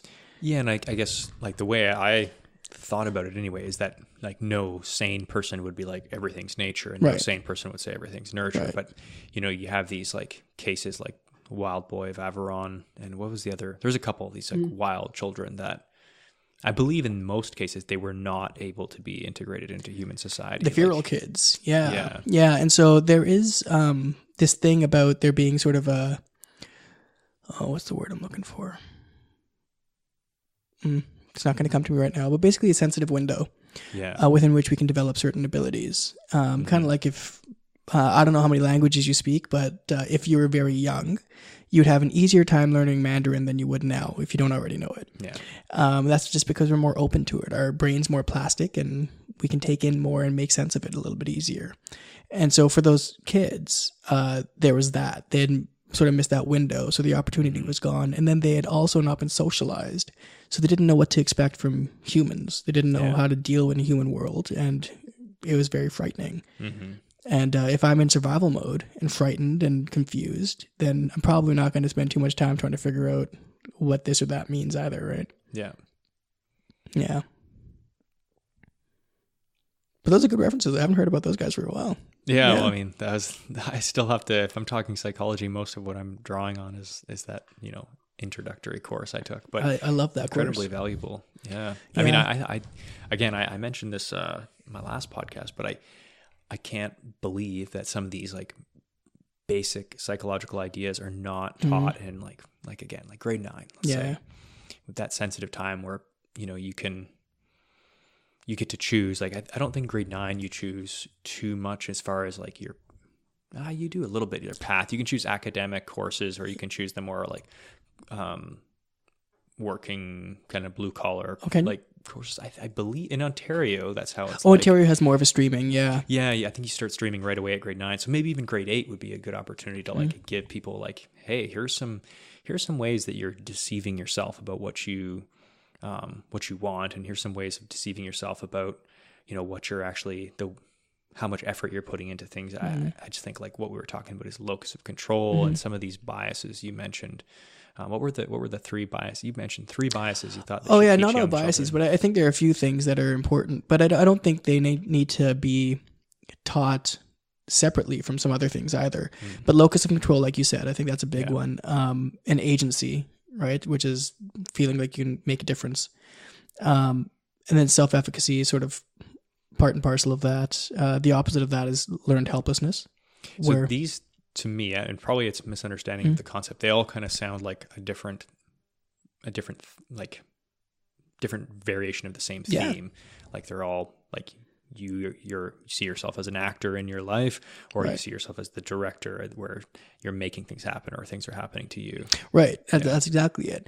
And it's funny because keep in mind, a lot of our psychology as we know it, right, as we study it and practice it right now, is very Western. Okay. So this idea that having a lot of being that actor is like the bee's knees. Right, like that's what we're always shooting for, and we do know that in certain circumstances, most circumstances, I would say, that's actually beneficial. We know when people feel like they have control over anything in a hospital, even the color of gown that they're able to wear, their recovery tends to go better. If people feel like things are being done to them, the world is being done to them, that's when we start to get this learned helplessness. There's been studies done where dogs, for example, are on an electrified floor, and no matter what they do, they can't stop it from shocking them. And so at some point they just lie down and take it. Yeah. Because whatever I do is not going to make a difference anyway. Why bother? Yeah. Right. So, I mean, there's these things conceptually are fine to teach people, but I don't know if they're really going to motivate much because, okay, I know there's a thing called agency or internal locus of control. I don't have that. Oh, you don't think it would wise people up? I don't think it's a choice. I think these are things that we use to describe. They're not things that we use to prescribe. Right? I can't say, hey, have an internal locus of control now. You're in charge of your life. Someone says, everything I've experienced up until now has taught me different. And I'm like, well, you're wrong. I guess I'm not so much like, I think it's there are lenses in which you can look at your past experience by, right? And somebody that is like consistently blaming others for all their problems, and then they're exposed to this idea of like, hey, there are certain people that go through life and blame everything on others. That might be more of like a wake up call, not so much as like, here's the way to be, but it's like warning people of the pitfalls. Like through psychology, we've established all these like common ways that you can basically fail to thrive as a human being, and to not warn people about, like to not warn most of our population about this, to me seems like a missed opportunity. Locus of control is not a way to thrive. Locus of control is a description of something that people have. Okay, my understanding of it, and maybe I'm wrong, is like it was a spectrum of like, if you have a very low locus of control, you basically put everything else, like life is this thing that's happening to you. You know, if you did really well on a test, it's because the test was easy. If you did really poorly, it's because the professor was unfair. Whereas high locus of control is not necessarily a better way to live life. It's like, oh, I did really well on the test because I studied hard. Well, maybe it was just an easy test. Right. It's like, it's just warning people that like, you shouldn't attribute everything that's good that's happened in your life or everything bad to yourself, but also you can't blame everybody else for everything. Like, you need to find a middle ground. So conceptually it makes sense, but that's not going to help anybody. You don't think so? No. If somebody has had life experiences that they've interpreted in such a way that they don't have control over what happens to them, right? Because people don't just get to a place and say, oh, I decided that, I control everything or I control nothing.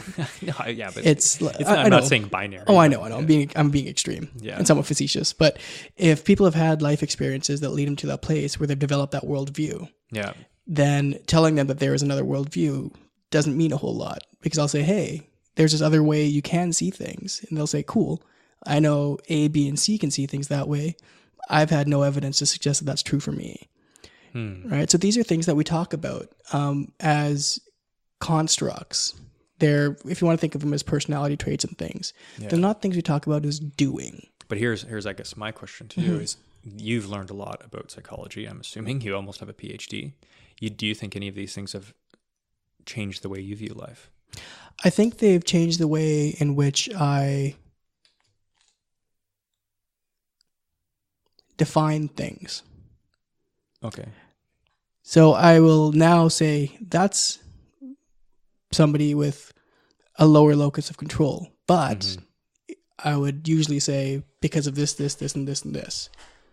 It's not that they just have a locus of control. It's all these other factors have led them to have a low sense of control in their lives. At the personal level, like your Right. interactions with other people. Like, have you looked at that and said, you know what, I have this like attachment problem, and that's why I do X, Y, Z, and push away my friends this way, or do that. Like, Yeah, I think there's this assumption, and I think a lot of it comes from this sort of idea about like Freudian stuff, right? This insight therapy is what they often call it. That if I see something in a way, or if I understand now, then poof, my problem's solved.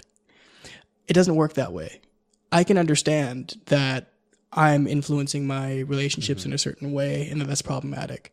Now, changing that is a whole other thing. for sure, but can you change? Like, I'm not saying that understanding is changing, but certainly to change, you must understand first. So by teaching a Yes locus and of no. control in high school, to just kind of go back to the original example, I'm not saying that every single person who's taught locus of control will all of a sudden come like to the perfect middle ground and prescribe things which they can control to be that, and external interests that, and not be depressed. But at least if they are going to establish a healthy balance, which maybe even only 10% of the population would be capable of having the, you know, internal fortitude to do, like to teach, to explain to them that that is a concept is like the first step. Like, Yeah, but you know, the concept again is secondary. The concept is just some labels that we put on things that everyone experiences already.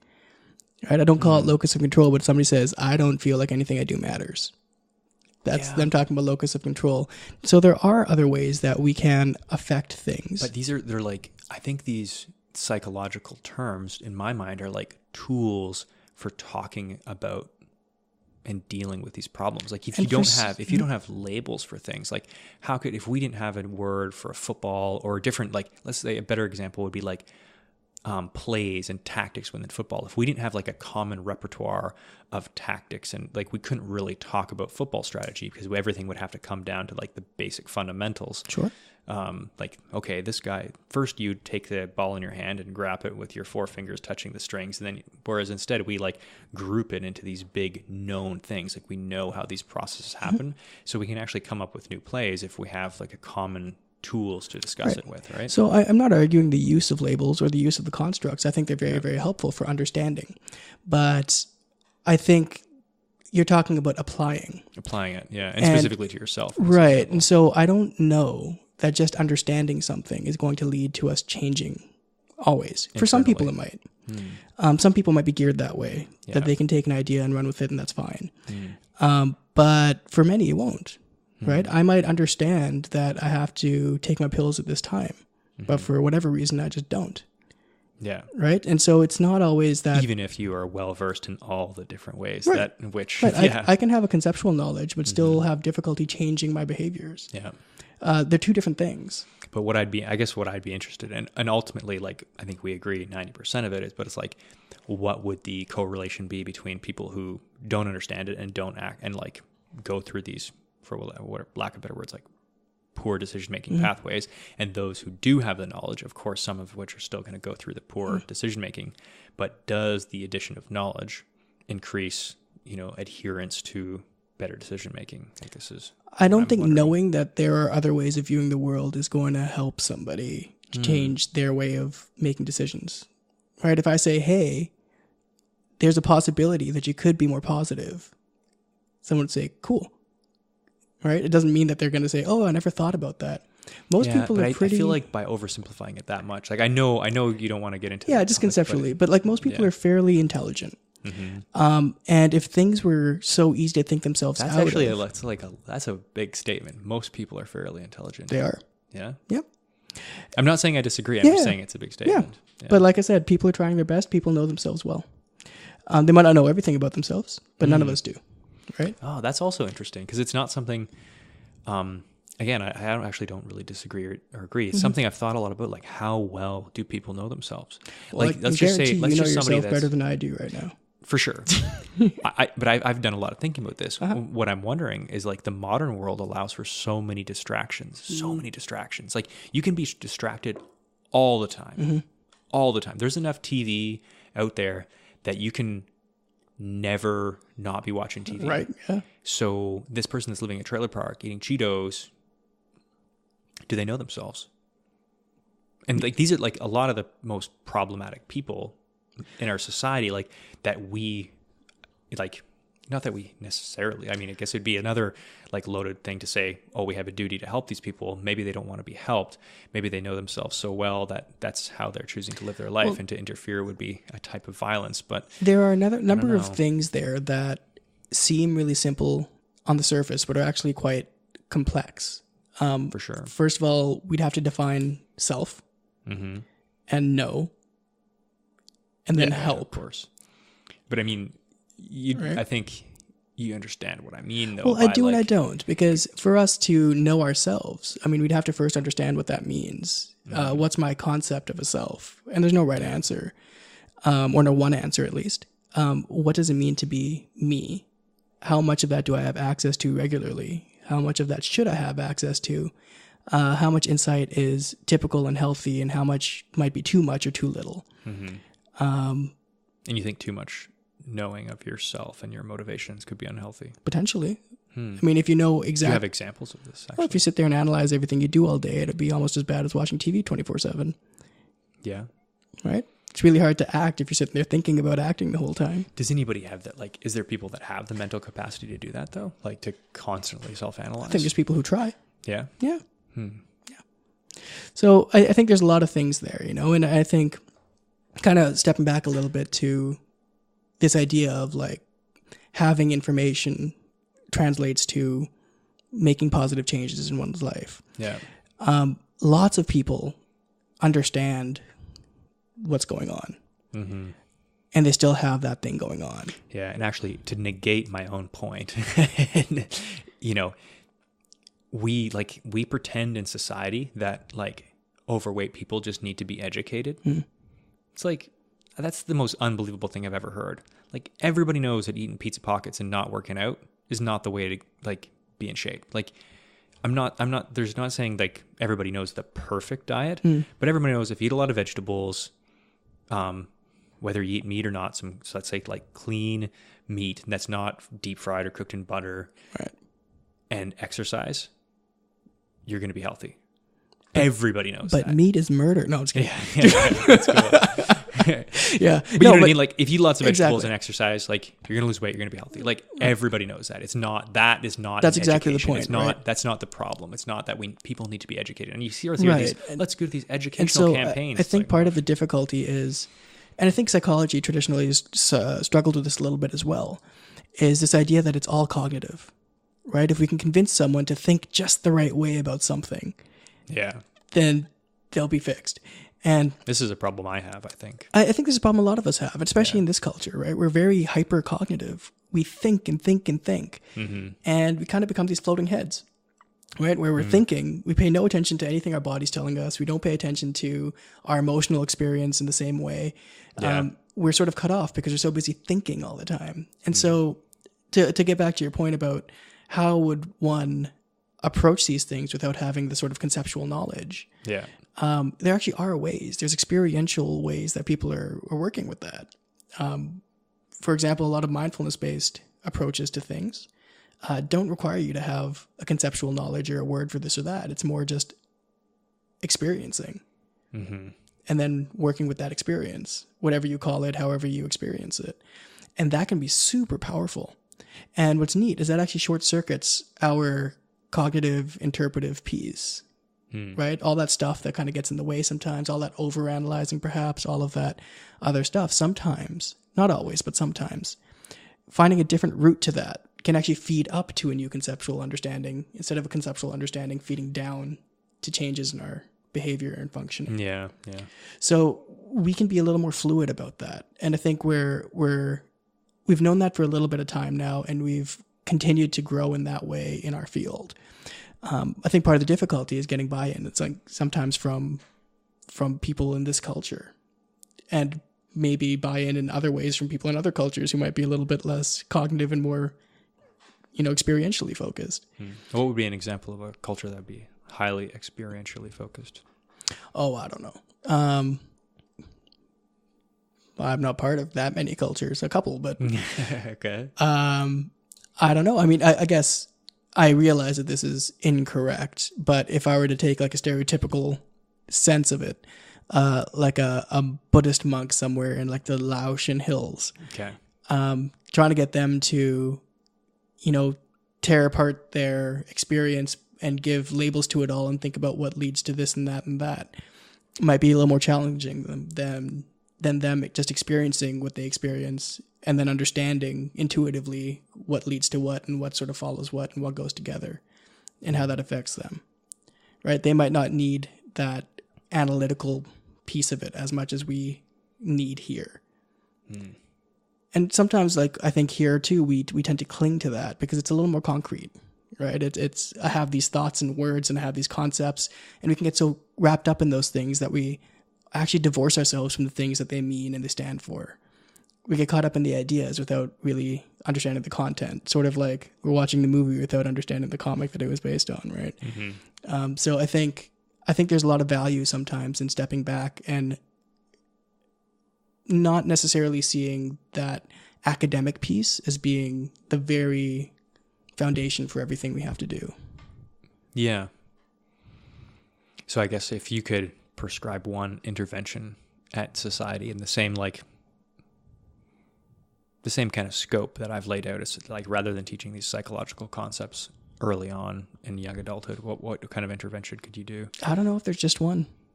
Or series. People are different, you know, and prescribing anything to everyone is, I think, dangerous. Even meditation.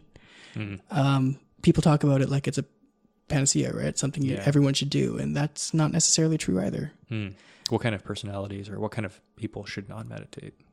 There's some evidence to suggest that if people are perhaps like actively psychotic, right, then focusing on their internal experience might actually kick that off more.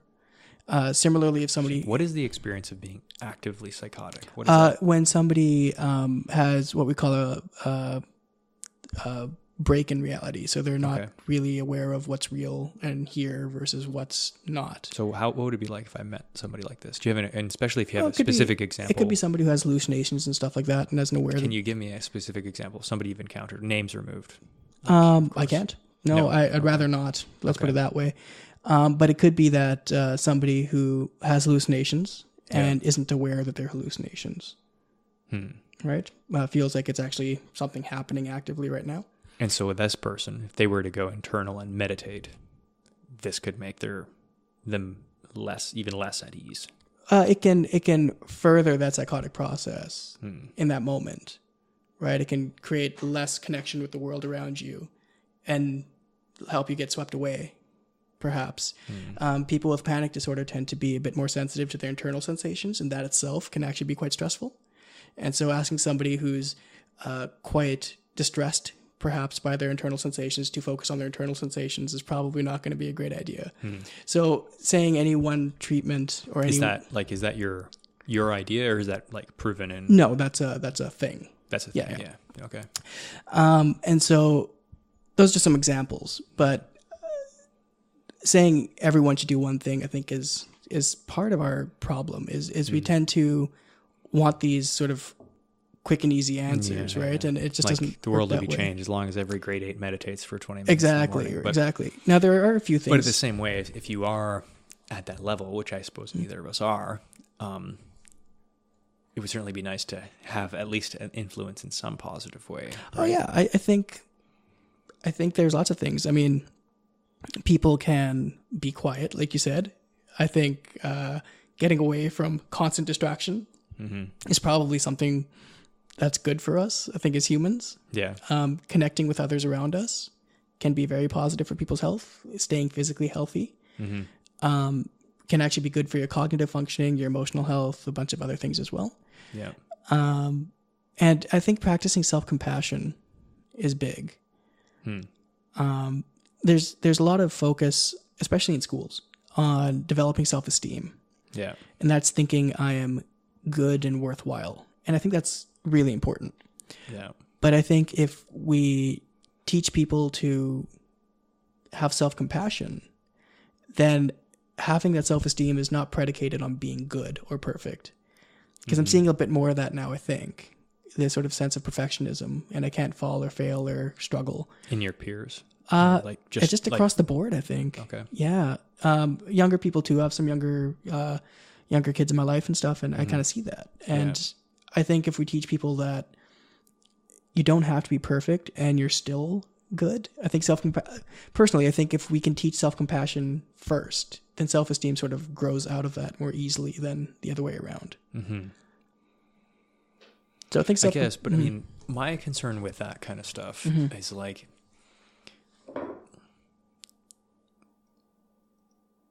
if self-compassion is like primus, like one of the first things that comes, and people gain that, it doesn't like, would it remove the incentive to like earn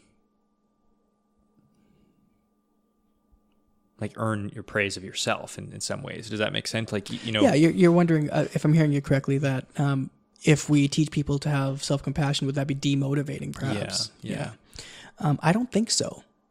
Self-compassion doesn't mean, oh, I'm okay failing. Yeah. It means if something's difficult or if I don't quite reach somewhere, it doesn't mean I'm worthless. Yeah. Right? So I think it's tempered. It's not, unconditional, I'm great no matter what. Yeah. It's not the end of the world if and something I guess, doesn't go well.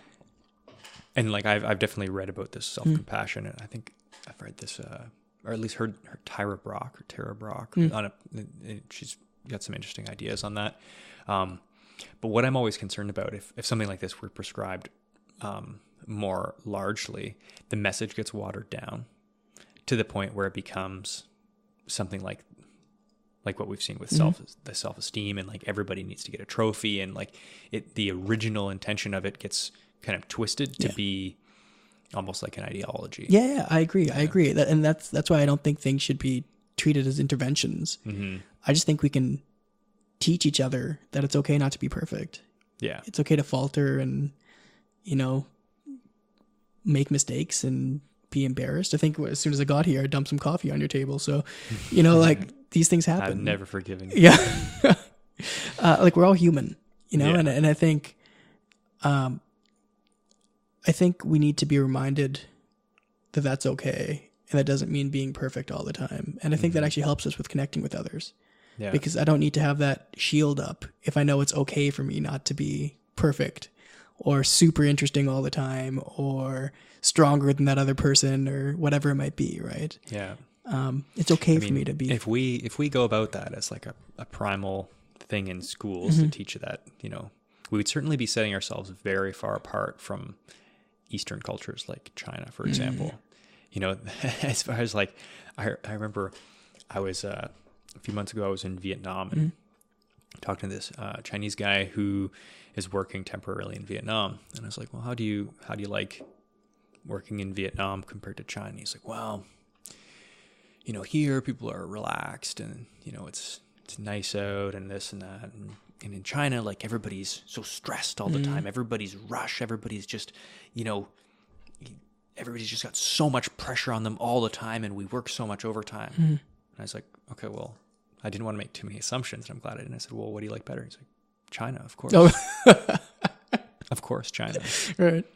He loved being surrounded by stressed people who had just like this pressure, and like if they failed, like just themselves, and everybody would punish them, and then they punish themselves. Yeah. And he thrived on this. Like he thought he just missed it. It's what we know. Yeah. I was kind of like, wow. Yeah. Yeah. I wonder about that too sometimes. And I wonder if that's sort of a natural, I guess it wouldn't be natural. I was going to say that's sort of a cultural thing, due to, having a really high population and everyone having to do something. But, from my understanding, I read a lot of like old Chinese, I shouldn't say a lot. I read some old Chinese classic literature. Okay. At least the beginnings of that sort of mentality existed back then too, right? The first standardized testing was actually done in China in the imperial court. So they've always had a test culture. Yeah. before we did. Mm-hmm. And so there's always been that sense of having to be good and better. No such thing as good enough, right? Yeah. So yeah, I mean, some of these things, like what's interesting to me with like our youth and raising, like, you know, when we're talking about psychological interventions at these young ages or lack thereof, it's like occasionally I get into the problem, and I feel like our society does this a lot now, is we think about the problem as a closed loop, in that like Canada is like a, you know, a closed system, but it's not. It's like, it's an open, competitive system. And if we raise an insufficient batch of youth, and they raise an even worse one, it's like we by having an effective intervention is basically what I'm saying. We can doom our entire way of life. I mean, it depends on how attached you are to our way of life, right? I'm pretty attached to it. Because there's this thing too where we assume that things are good and they should stay that way, right? But things have always been in flux, and it's not that things are pretty fucking good now, though. Come on, sure.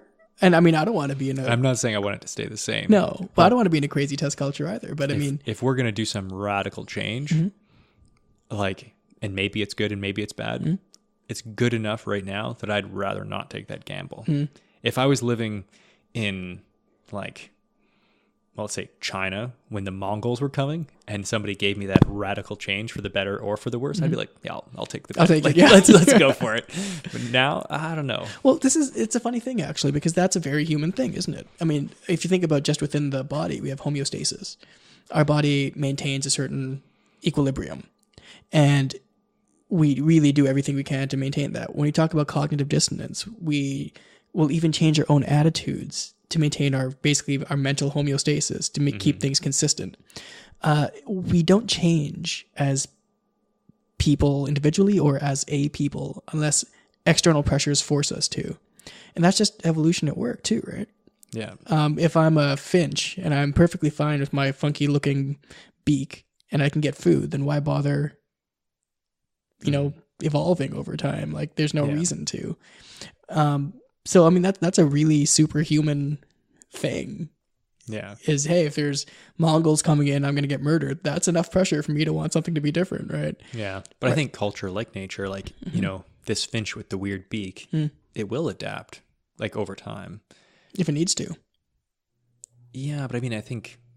We have jellyfish that haven't changed for millions of years. This is true. Because there's been no pressure to. They're fine. Hell, they're doing better now than they ever have. Yeah, I suppose you're right. Yeah. I was going to say with cultures, there's always pressure to change, but I suppose there could be a monoculture theoretically that exists and just carries on for millennia and millennia. When you look at some of these Amazonian cultures and stuff that haven't been near other people, there's been no external pressure. Yeah. Yeah, I guess I'm kind of my assumption, of course, is though that this culture is within like more of like a global thing. Economy, yeah. And in that case, you're right. We're butting up against other cultures and things like that, and so we're somewhat threatened all the time. Yeah. But I think it's a funny thing too, because we are still kind of operating like isolated kingdoms, where we think this is my way and that way and this way, my beliefs and their beliefs, our colors and their colors. But that's kind of a choice. If we start to say, hey, I don't see that, like, I'm, Canadian or American. I mean, this is one I hear a lot, right? Yeah. People are like, Canadian stuff good, American things bad. Yeah, sure. That's not, I mean, at some point, basically that little line that we've drawn on a map, we say that's totally different. Yeah. And I agree that some points it gets silly to draw the line. And it's like someplace, am I a Victorian now? Or am I a Vancouver Islander? Am I a BC?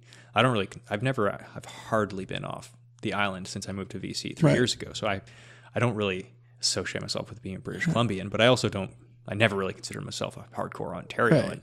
I'm proud of being so Canadian, split the difference and just Although be I'm not proud of being Canadian. Just be a Winnipegger. Yeah, exactly. Meet in the middle. Yeah. But yeah, it's but I do believe there is something like in Western culture that's unique. And I certainly don't consider myself a citizen of the world in the sense that I feel this like shared culture. Now, I'm an advocate for human beings in any scenario. But you know where I know what you know mean. I'm not doing a good job of and painting honestly, that picture, I don't think anybody is, right? I don't think any of us No. would go somewhere super different and say, oh, that's exactly the same as home. Yeah. And I agree with that as much as I do with everything at home, right? Yeah. And the other thing too is like, I think there is some value in drawing that line of like saying I'm a Canadian, I'm a BC, or I'm a Victorian, because other people are like, if we say we should see ourselves as citizens of the world, it's like, well, that works until in China, they don't see it that way. And they see it's like China against us. And if China sees it that way and we see it as like we're all on the same team, probably going to fucking lose, Well, I think. You're thinking about this tit for tat sort of thing, right? Yeah. In game theory, they basically say you respond in kind because that's the only way to stay alive. If you're trying to cooperate and somebody is trying to confront, then that's not going to work so well. Yeah. Right. So try to cooperate until somebody does something different. I think the difference with cultures is often we view encounters with another culture as threatening, and we view them as an attack. Right. Oh, I'm seeing more. You've been talking about China, so let's use that as an example. Sure. Oh, I'm seeing more Chinese stuff in the store. My way is being attacked now because that's more present for me. Yeah. I don't think it works that way. I don't think. Except for situations where you have like apartheid or colonialism, like in the traditional sense.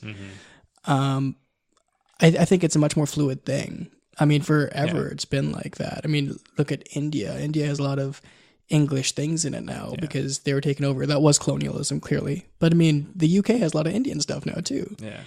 And you were saying earlier about cultural appropriation. I'm assuming you're kind of joking about that. But with Ozymandias? Yeah. Like, yeah.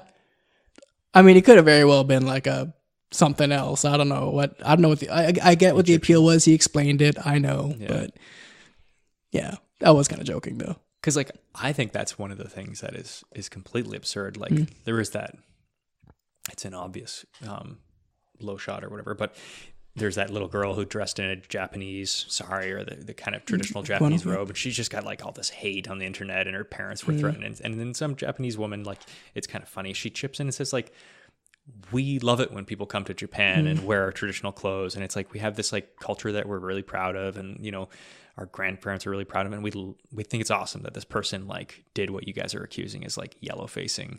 Right.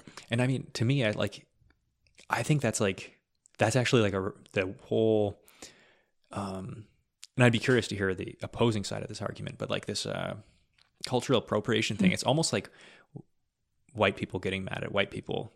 You know what I mean? It's not actually like, for the most part. It's not always, and actually.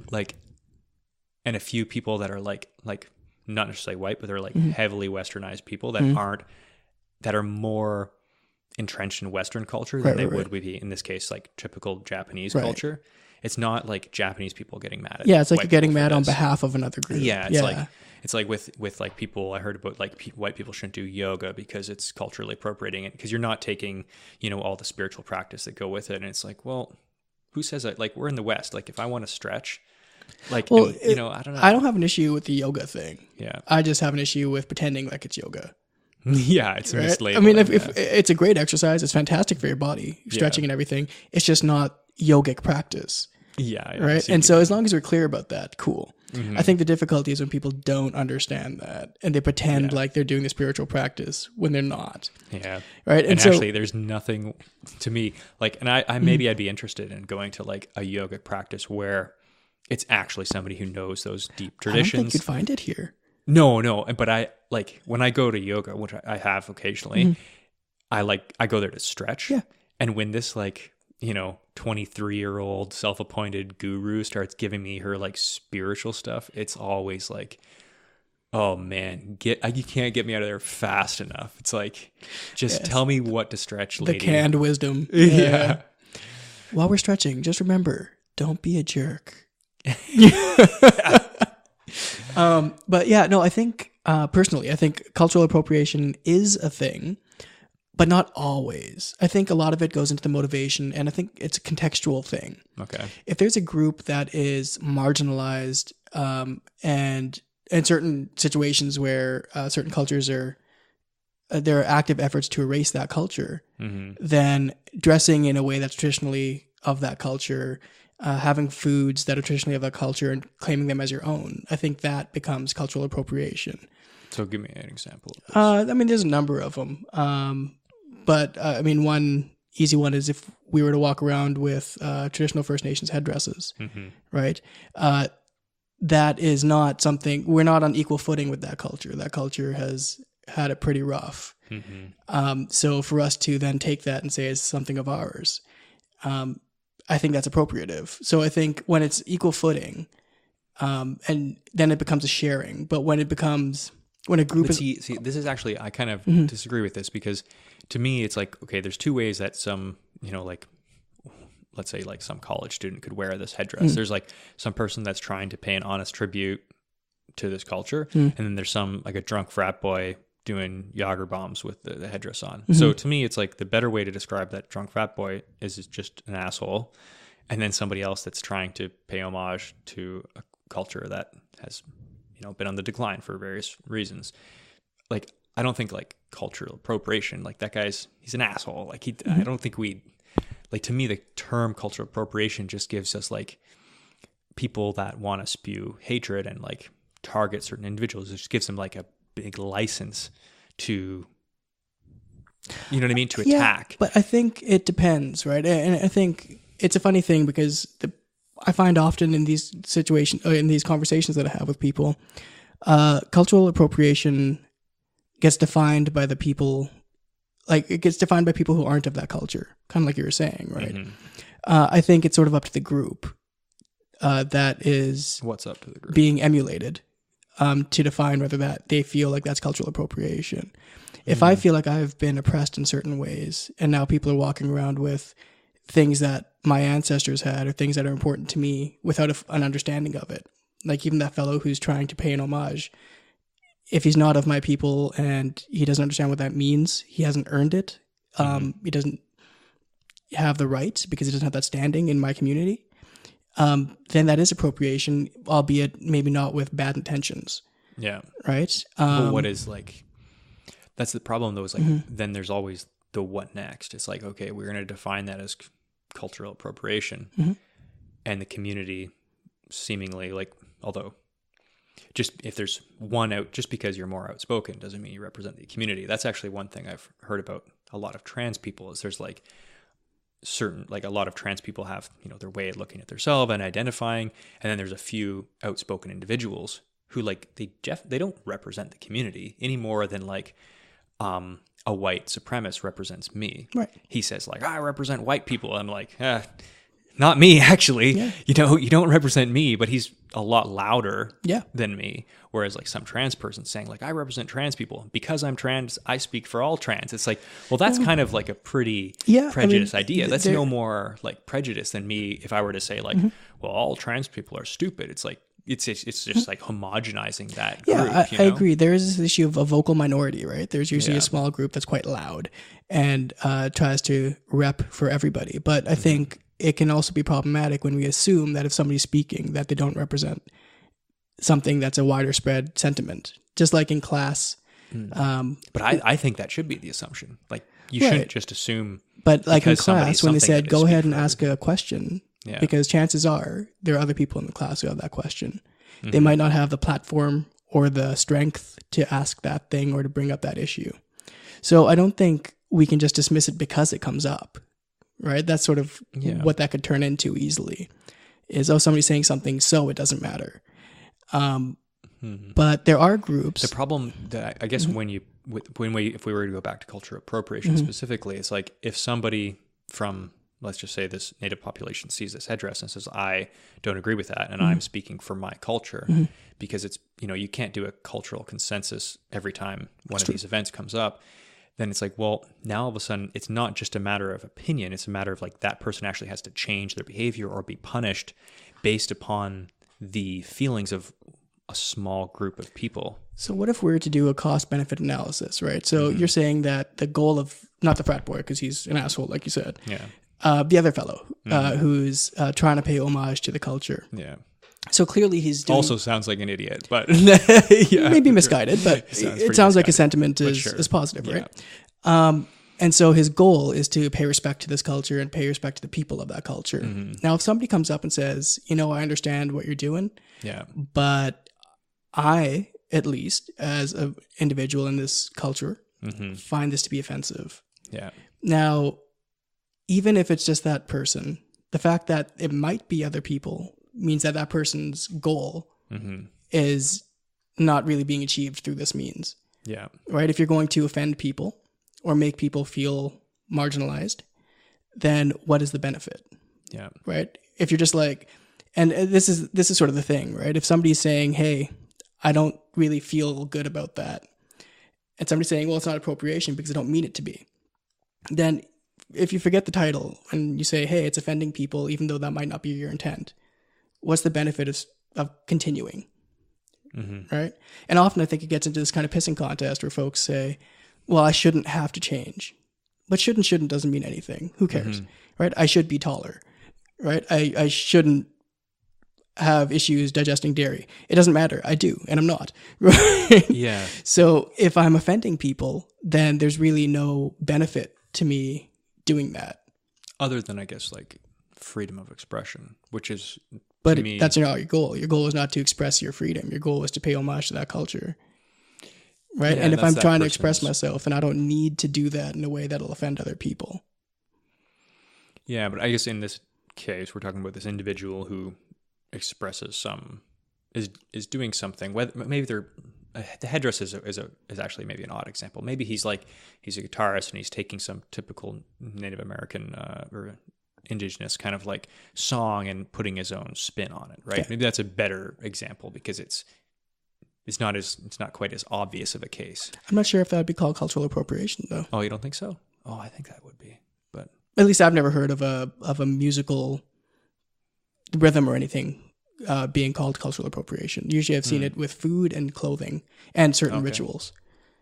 Yeah, I've never seen it with. I've seen it with like those sorts of things rather than other things. And also, I think I've seen it, at least for me, in the circles that I belong to, I've seen it where other groups have taken those things, but rather than saying it's an homage to another culture and acknowledging that the other culture exists, they've pretended like they've originated it. Yeah. So then it becomes an issue. Yeah. And I think then it's a little more clear because if you're going to do something and say, hey, this is a headdress from that group of this area, and this is an homage, then at least you're acknowledging that it's not something that you came up with. Whereas if you had a headdress that perhaps you based on a First Nations design, and you're saying, look what I did. I got this cool hat, right? Then I think that would be cultural appropriation. So maybe the issue isn't...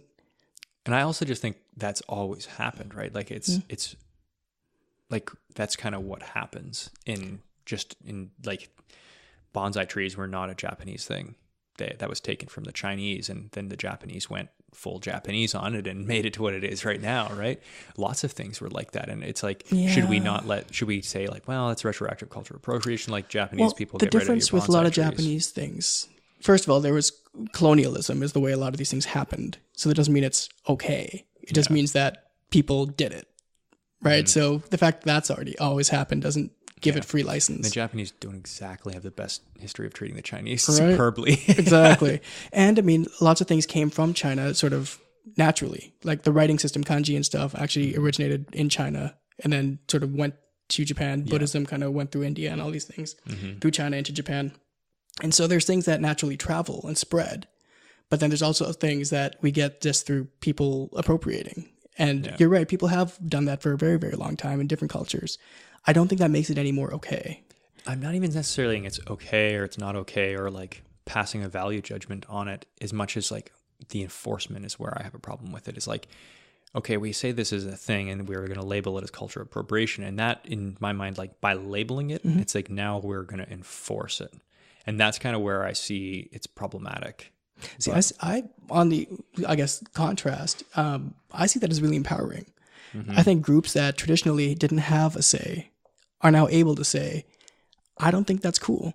Yeah. Right? They have a voice now. Whereas before, by labeling it, they're able to give themselves a voice. Yeah. Whereas before, they just had to shut up and Say, oh, there's a bunch of British guys now walking around with turbans, Yeah. right? Okay. Yeah. Right. So I get what you're saying, and I do see how that could kind of cascade, Yeah. right? And I think you can get a snowball, but for me at least, now that I'm talking to you about it, I think the main issue is acknowledging the origins at the very least. But I guess like, again, I agree for sure. And if I were, if I were to take some headdress and adopt it for whatever reason, personally, I think I would be an asshole to not, ask somebody permission. Hey, is this okay to your culture? And like pay homage and basically like, if I were like having some sort of like, let's say I'm involved in some fashion show and I take this kind of like headdress that's based on some First Nations headdress. Yeah, I'd be an asshole not to attribute it back and like pay that respect to that culture. But I almost think like that's where it should end. Like I don't believe, and like I should be treated like an asshole. But I think where it goes one step farther is like, that's where I have the problem with it, is like the enforcement and the punishment.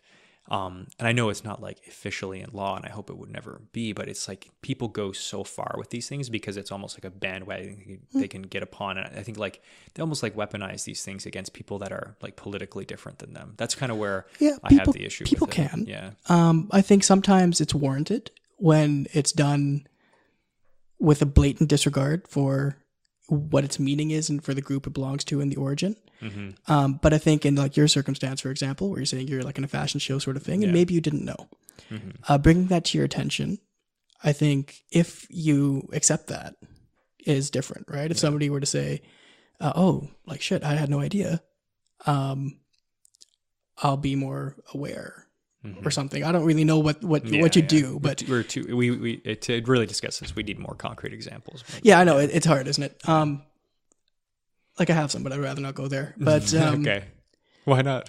Just various reasons. Okay, but yeah, so I think that's the difficulty, right? If somebody brings it to one's attention and the person says, "I'm not going to change anything," then you're basically saying, "That's cool. I don't really care," right? Yeah. I think that's the difference. Yeah, and I guess like I feel like our society in some ways is like, why can't we just ignore jerks? Like, why can't we just say that guy's an asshole, I'm not going to his fashion show? Like, why do we have to like stop it from happening? Well, you know what I mean? I really agree. Actually, I mean, we don't have to respond to everything or whatever. I think part of the reason why there is such an outrage culture now, and I do think it's a little overblown, is that what used like, it's sort of like, bad example, but let's say like a racist joke, okay? Or any joke, really. It doesn't have to be a racist one. But before, you could make a joke that was perhaps offside. And what was funny about it was that there was a shared understanding that it was offside. Yeah. Now, with the world the way it is, there are people who actually think that. Right? If I made a joke about, a certain group being dumb or something, then somebody might laugh, and I'd have to be like, wait, do they actually think that group is dumb? Or is it just because it's so silly that a group would be dumb? Yeah. Right? So that shared understanding. I think that's never not been the case, though. Maybe. But I think there's always been an assumption that, at least generally speaking, certain things are offside and that person's an asshole, whatever. But now I think there's sort of a fracturing of that. We don't know what's a shared I'm not sure. Morality. I agree that there's the perception of a fracturing of that. I'm not sure if it actually exists or so much if we are being influenced to believe that there's a fracturing of that. I think for a lot of people, there is an assumption. There's a view of that. I think it's often people who You think there's more racist now than there was 20 years ago? I think people are more cognizant of it. Of racist people out there. That there are racists and that it's an okay thing. I just think it's become so much more not okay to be racist. The few racists that actually are out there have so much more because it's so absurd. Whereas like 20 years ago, if you were like this like KKK group, which has 20 people in a giant state, had a rally, like people will be like, yeah, of course, there's lots of KKK groups. Whereas now there's like a few of these groups. And it's like, even if there's hundreds of people, it's like hundreds of people out of hundreds of millions. Yeah, but I mean, that's looking at it from my point of view as somebody who's ethnically, culturally, religiously different, Yeah. it's a different story, right? You have more people now. You have more loud people who are being given a platform. You have more credibility at a political level, right? Yeah. And you have these conversations that are saying, well, is it really that bad to be racist, right? That's what the change is. It's not that racism ever didn't exist. It's that now there's no sense that it's necessarily a bad thing. I don't know. I disagree with that. That's because you're not a racist. Yeah, I don't think I'm Right? a racist. I've had people that I've spent time with who have been like super racist, but have no sense of it. They don't believe they are racist. Right. Like, what kind of things would they do that are racist? Oh, I mean, there's all sorts of things. I mean, there's, I don't know if you've heard of microaggressions. Yeah. And so people often poo-poo those away as saying, oh, well, everything's a microaggression. Well, it's not. Microaggressions can be very micro or not so micro. And it happens to women all the time, right? Where people will talk over women, or they'll say, oh, well, that's not really a thing, you know, or you're just being hysterical. These sorts of things. But when you think about, like, would I say the same thing to a man? It would probably be kind of weird, right? Would I act that way? So these microaggressions are things that people don't do on purpose. It's just kind of fed by these latent beliefs. And so for racial things, people might discredit your experience and say, oh, well, that's not really a thing, right? Or, oh, you're overanalyzing it, or, oh, that happens to everyone. And I mean, that's not the case. We know that, right? So these sorts of things, I mean, that happens. Yeah. And I'm sure that's always happened, but now it takes on a different meaning given the context of the world. Right. And so I think it's not that each of these things didn't happen before or that they're brand new. It's that the context of them has changed. And you believe this is from, like, Trump, or just from, like, I think it's the from a right lot wing of things. in I Europe think Trump is a great symbol of it. I think Yeah. Trump might be sort of the herald, but I don't think Trump's the only one by no means. because it's happening in Europe as well. Definitely. Italy, it's happening in Brazil, it's happening in the Philippines, not like white folks, but other things, you know. Indonesia has some horrible things happening in the name of Islam. Like, all sorts of people are getting crazy. Yeah. And I think now that we can't depend on that sense of safety and connectedness, the context of all of that has changed. Things that may not have. Well, I agree with your first statement. I don't think we should ever depend on safety, but I always struggle to believe that the world is becoming a worse place, especially in recent history. I feel like the trajectory has been upwards in most ways. Things flux. Oh, totally. I'm certainly not saying that it's going to continue to go upwards. Yeah. I just feel like in most regards, like, human civilization and culture in the West has been on an upward trend for how we treat each other. Yeah, for certain groups. For others, not so much. For others, we may have had a bit of a bump in the middle there, but at the moment, it's on a downward trend. Like, for example? Well, for lots of people, Muslims. Yeah. Trans people are getting more exposure now, but they're also getting more hate than they ever did because people are aware they exist. Yeah. So it really depends on which group you identify as, right? If we sort of look at it as a whole, I agree, we're probably on a holding pattern. But if we look at it a little bit more minutely, there are certain groups that are really getting beaten up right now. And so I don't know if we can say, like, and I'm also very aware that I'm very isolated from it, being on, like, Vancouver Island. Yeah, and being a white guy. We all have our own experiences, right? And it's not to discredit anyone's individual experience. I think it's just we need to be aware that our experience may not be everyone's, and that if we sort of zoom out and say everything's fine, that actually invalidates the struggles that certain groups are having. Yeah, I guess I'm not saying everything's fine. It's just I feel like sometimes there's like the left, which wants to catastrophize our society as a whole, and then the right that wants to say, like, you know, well, the extreme right would say, you know, people non-whites are coming to our country and stealing away, like, you know, whatever propaganda they would say. And I just feel like, you know, obviously there's a happy medium, and none of us are going to agree exactly where that happy medium is, but yeah, that's just kind of something I fundamentally don't agree with that is kind of, I hear every once in a while that kind of narrative that like things are falling apart and we're treating minorities worse. And I'm not saying we're treating them perfectly. Like, don't take me wrong. I just feel like it's not getting worse, but I know that is, I don't have evidence to support that. It's getting worse. You really think it's getting worse? Oh yeah. That's People very feel interesting there's to me. videos and stuff all over the place. People feel But more. it's so anecdotal. You know that. Well, no, there's videos. I know that That's not an anecdote. An anecdote is like, you can't say like, we are treating black people worse because there's No, but more videos of black people getting there's more shot hate. by cops. Say There are more hate crimes. Those are that's numbers. like, you have to, like the statistics for that. Not just they've gone up. Yeah. Especially against certain groups. Yeah. There are more attacks and things like that. People feel more able to say horrible things to random people. So what do you think is the cause of this? I think it's this sense of permission. And what is it like? Where like I'm kind of tracing this. I'm just going to keep to avoid annoying you. I want to keep tracing this back. Like where does that sense of permission come from? Like what's the catalyst of this change as you see it? I don't know. A lot of people like to blame Trump. But as you say, and I kind of agree with you that Trump is like people didn't vote for him. Exactly. Yeah, like people voted for him. I mean, I think Trump is a symptom. Yeah.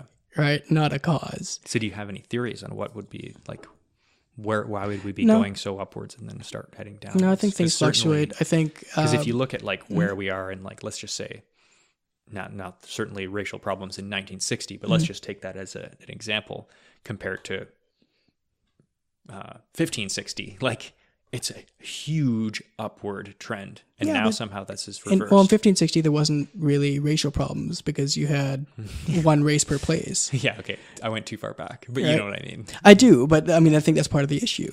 And actually, right? I think there probably was huge racial problems back then. It just they've been washed over. No, there were, but I'm just saying, like it's a different context, right? Yeah, I think part of it. Well, I mean, I think the people that were persecuted are all dead now, so they don't have a voice. Yeah, but I think people who,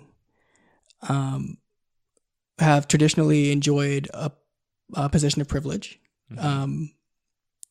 are feeling threatened now.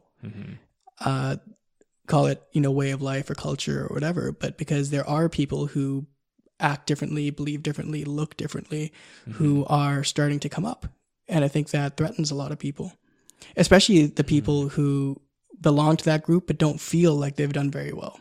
Yeah. People who don't have a whole lot of education, who may also struggle with financial insecurity and things like that. And so feeling like they are not only competing with these folks, but now they're competing with those folks too. Yeah. I think there's a lot of fear and hatred there. Yeah. Well, who is it that said it? It's like, that is like, it's always funny that you look at somebody who's like a white supremacist and they've got like 8 missing teeth and like some genetic problems and they're just like all fucked up. It's like, you're the worst example of white supremacy out there. You're basically like a walking invalidation of your argument. Yeah. But I think people who struggle will kind of glom onto almost anything that validates their struggle. Yeah. And gives them kind of something to struggle against. Yeah. And I also think like maybe perhaps the working class has had it harder and harder now. It becomes like more and more expensive to get yourself out of the working class. And say you're like a white guy working in a Ford factory and your dad was a white guy working in a Ford factory and had 2 cars, bought a new TV every year and had all these things. And now you're like barely making scratch. And then the cultural narrative is that you have so much privilege and you owe everything. Like, you know what I mean? And that guy, I mean, like so much privilege. Like I am working twice as hard as my old man and I have half as much, perhaps that is like, and I'm not saying he's right or wrong. The idea of privilege is I think there's a misunderstanding about what privilege means, especially amongst people who belong to the groups that have been privileged. There's a sense that if I was privileged, I would be way ahead of where I am. Privilege means everything's been working in my favor. That's not what privilege means. Privilege means that there have been more opportunities than another group. It's a relative thing. But to me, like if you're going to say somebody has privilege, you have to break it down to the level of the individual. It doesn't make sense to assign group privilege because let's look at this guy. Well, it does because I don't see this. Let me finish the point. I don't believe that you could say like, so this guy that grew up in a trailer park and he was molested by his uncle and had like, just a dog shit sandwich for his life compared to a black kid who is the son of a doctor and has had like every advantage given to him. Like that guy, that young black guy, has a ton of privilege, and that young white guy does not. Now, on average, do white people have more privilege than black people in the U.S., for example?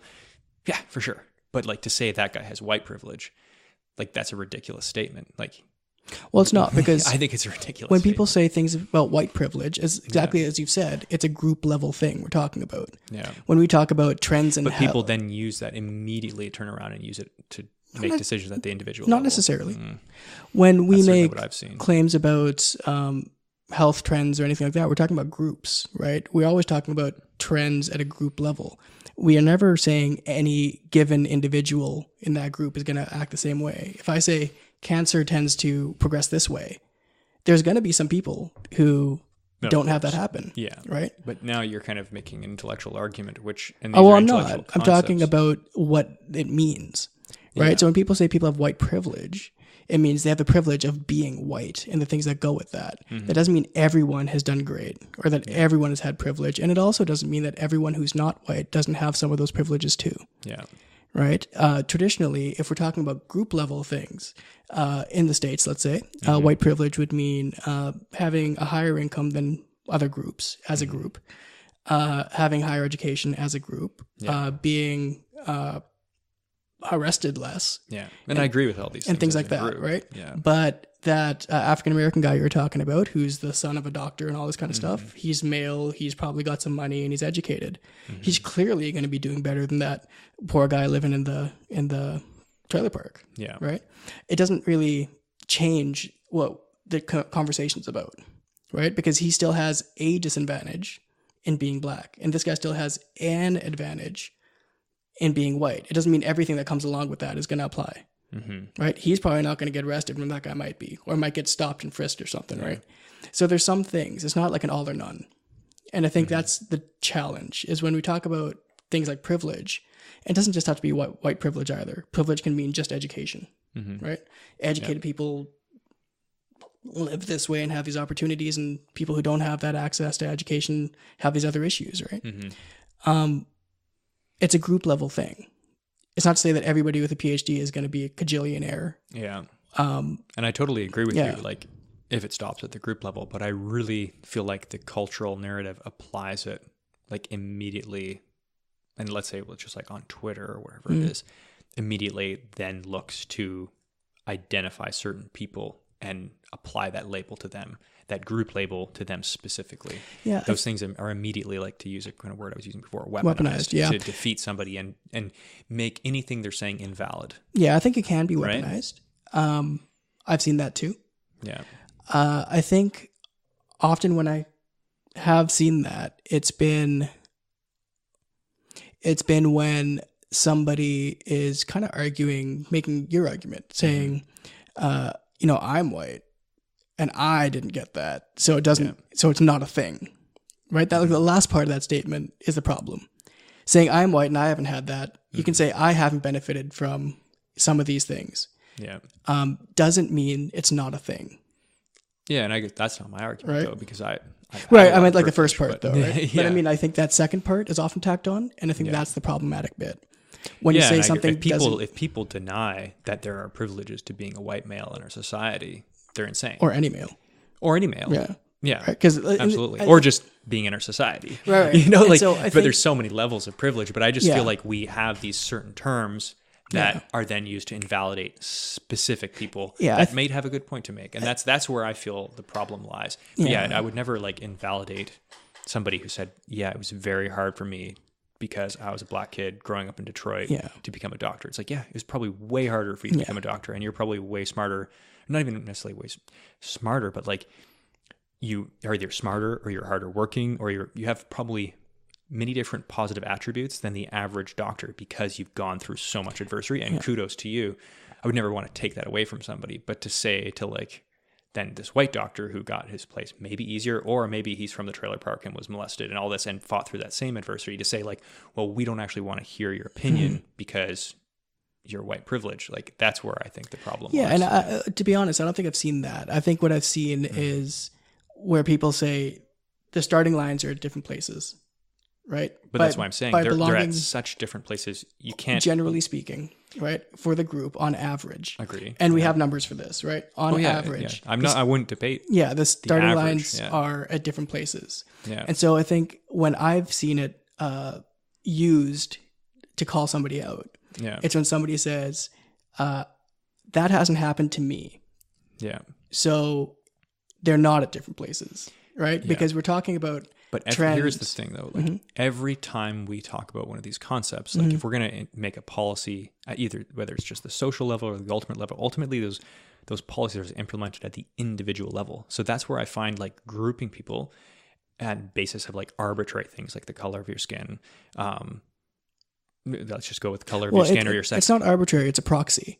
Sure. Like, but grouping with somebody with that is ultimately unhelpful when the intervention has to happen at the personal level, right? You're going to take one person and put them in a special class. Everything at the end of the day, if you're a teacher in a classroom, she's doing it to 1, 2, 1, 2. Like, I feel like,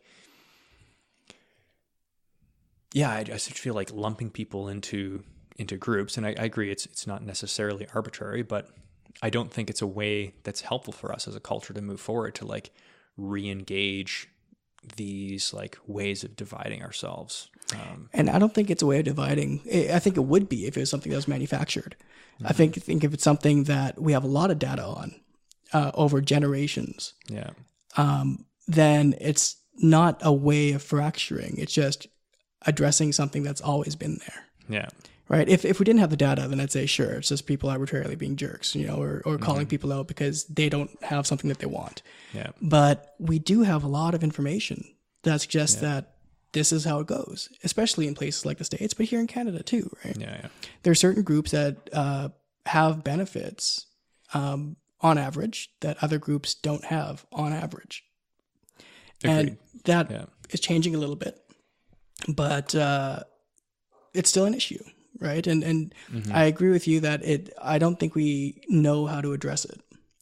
And I don't know if I have a great answer for how to address it. I think you need like a social policy person here to do that. But I do recognize that there's an issue. And I think there's a fundamental misunderstanding sometimes about what that issue is. And it's at this group level kind of thing. For sure. Well, man, why don't we wrap it for tonight? We can do another one sometime, but it's down about 2.5 hours. Oh, okay. Yeah. Cool. All well, right. thanks for coming on, man. It was really interesting. Thank chat. you. Yeah. We'll maybe talk some more about comic books later. Yeah.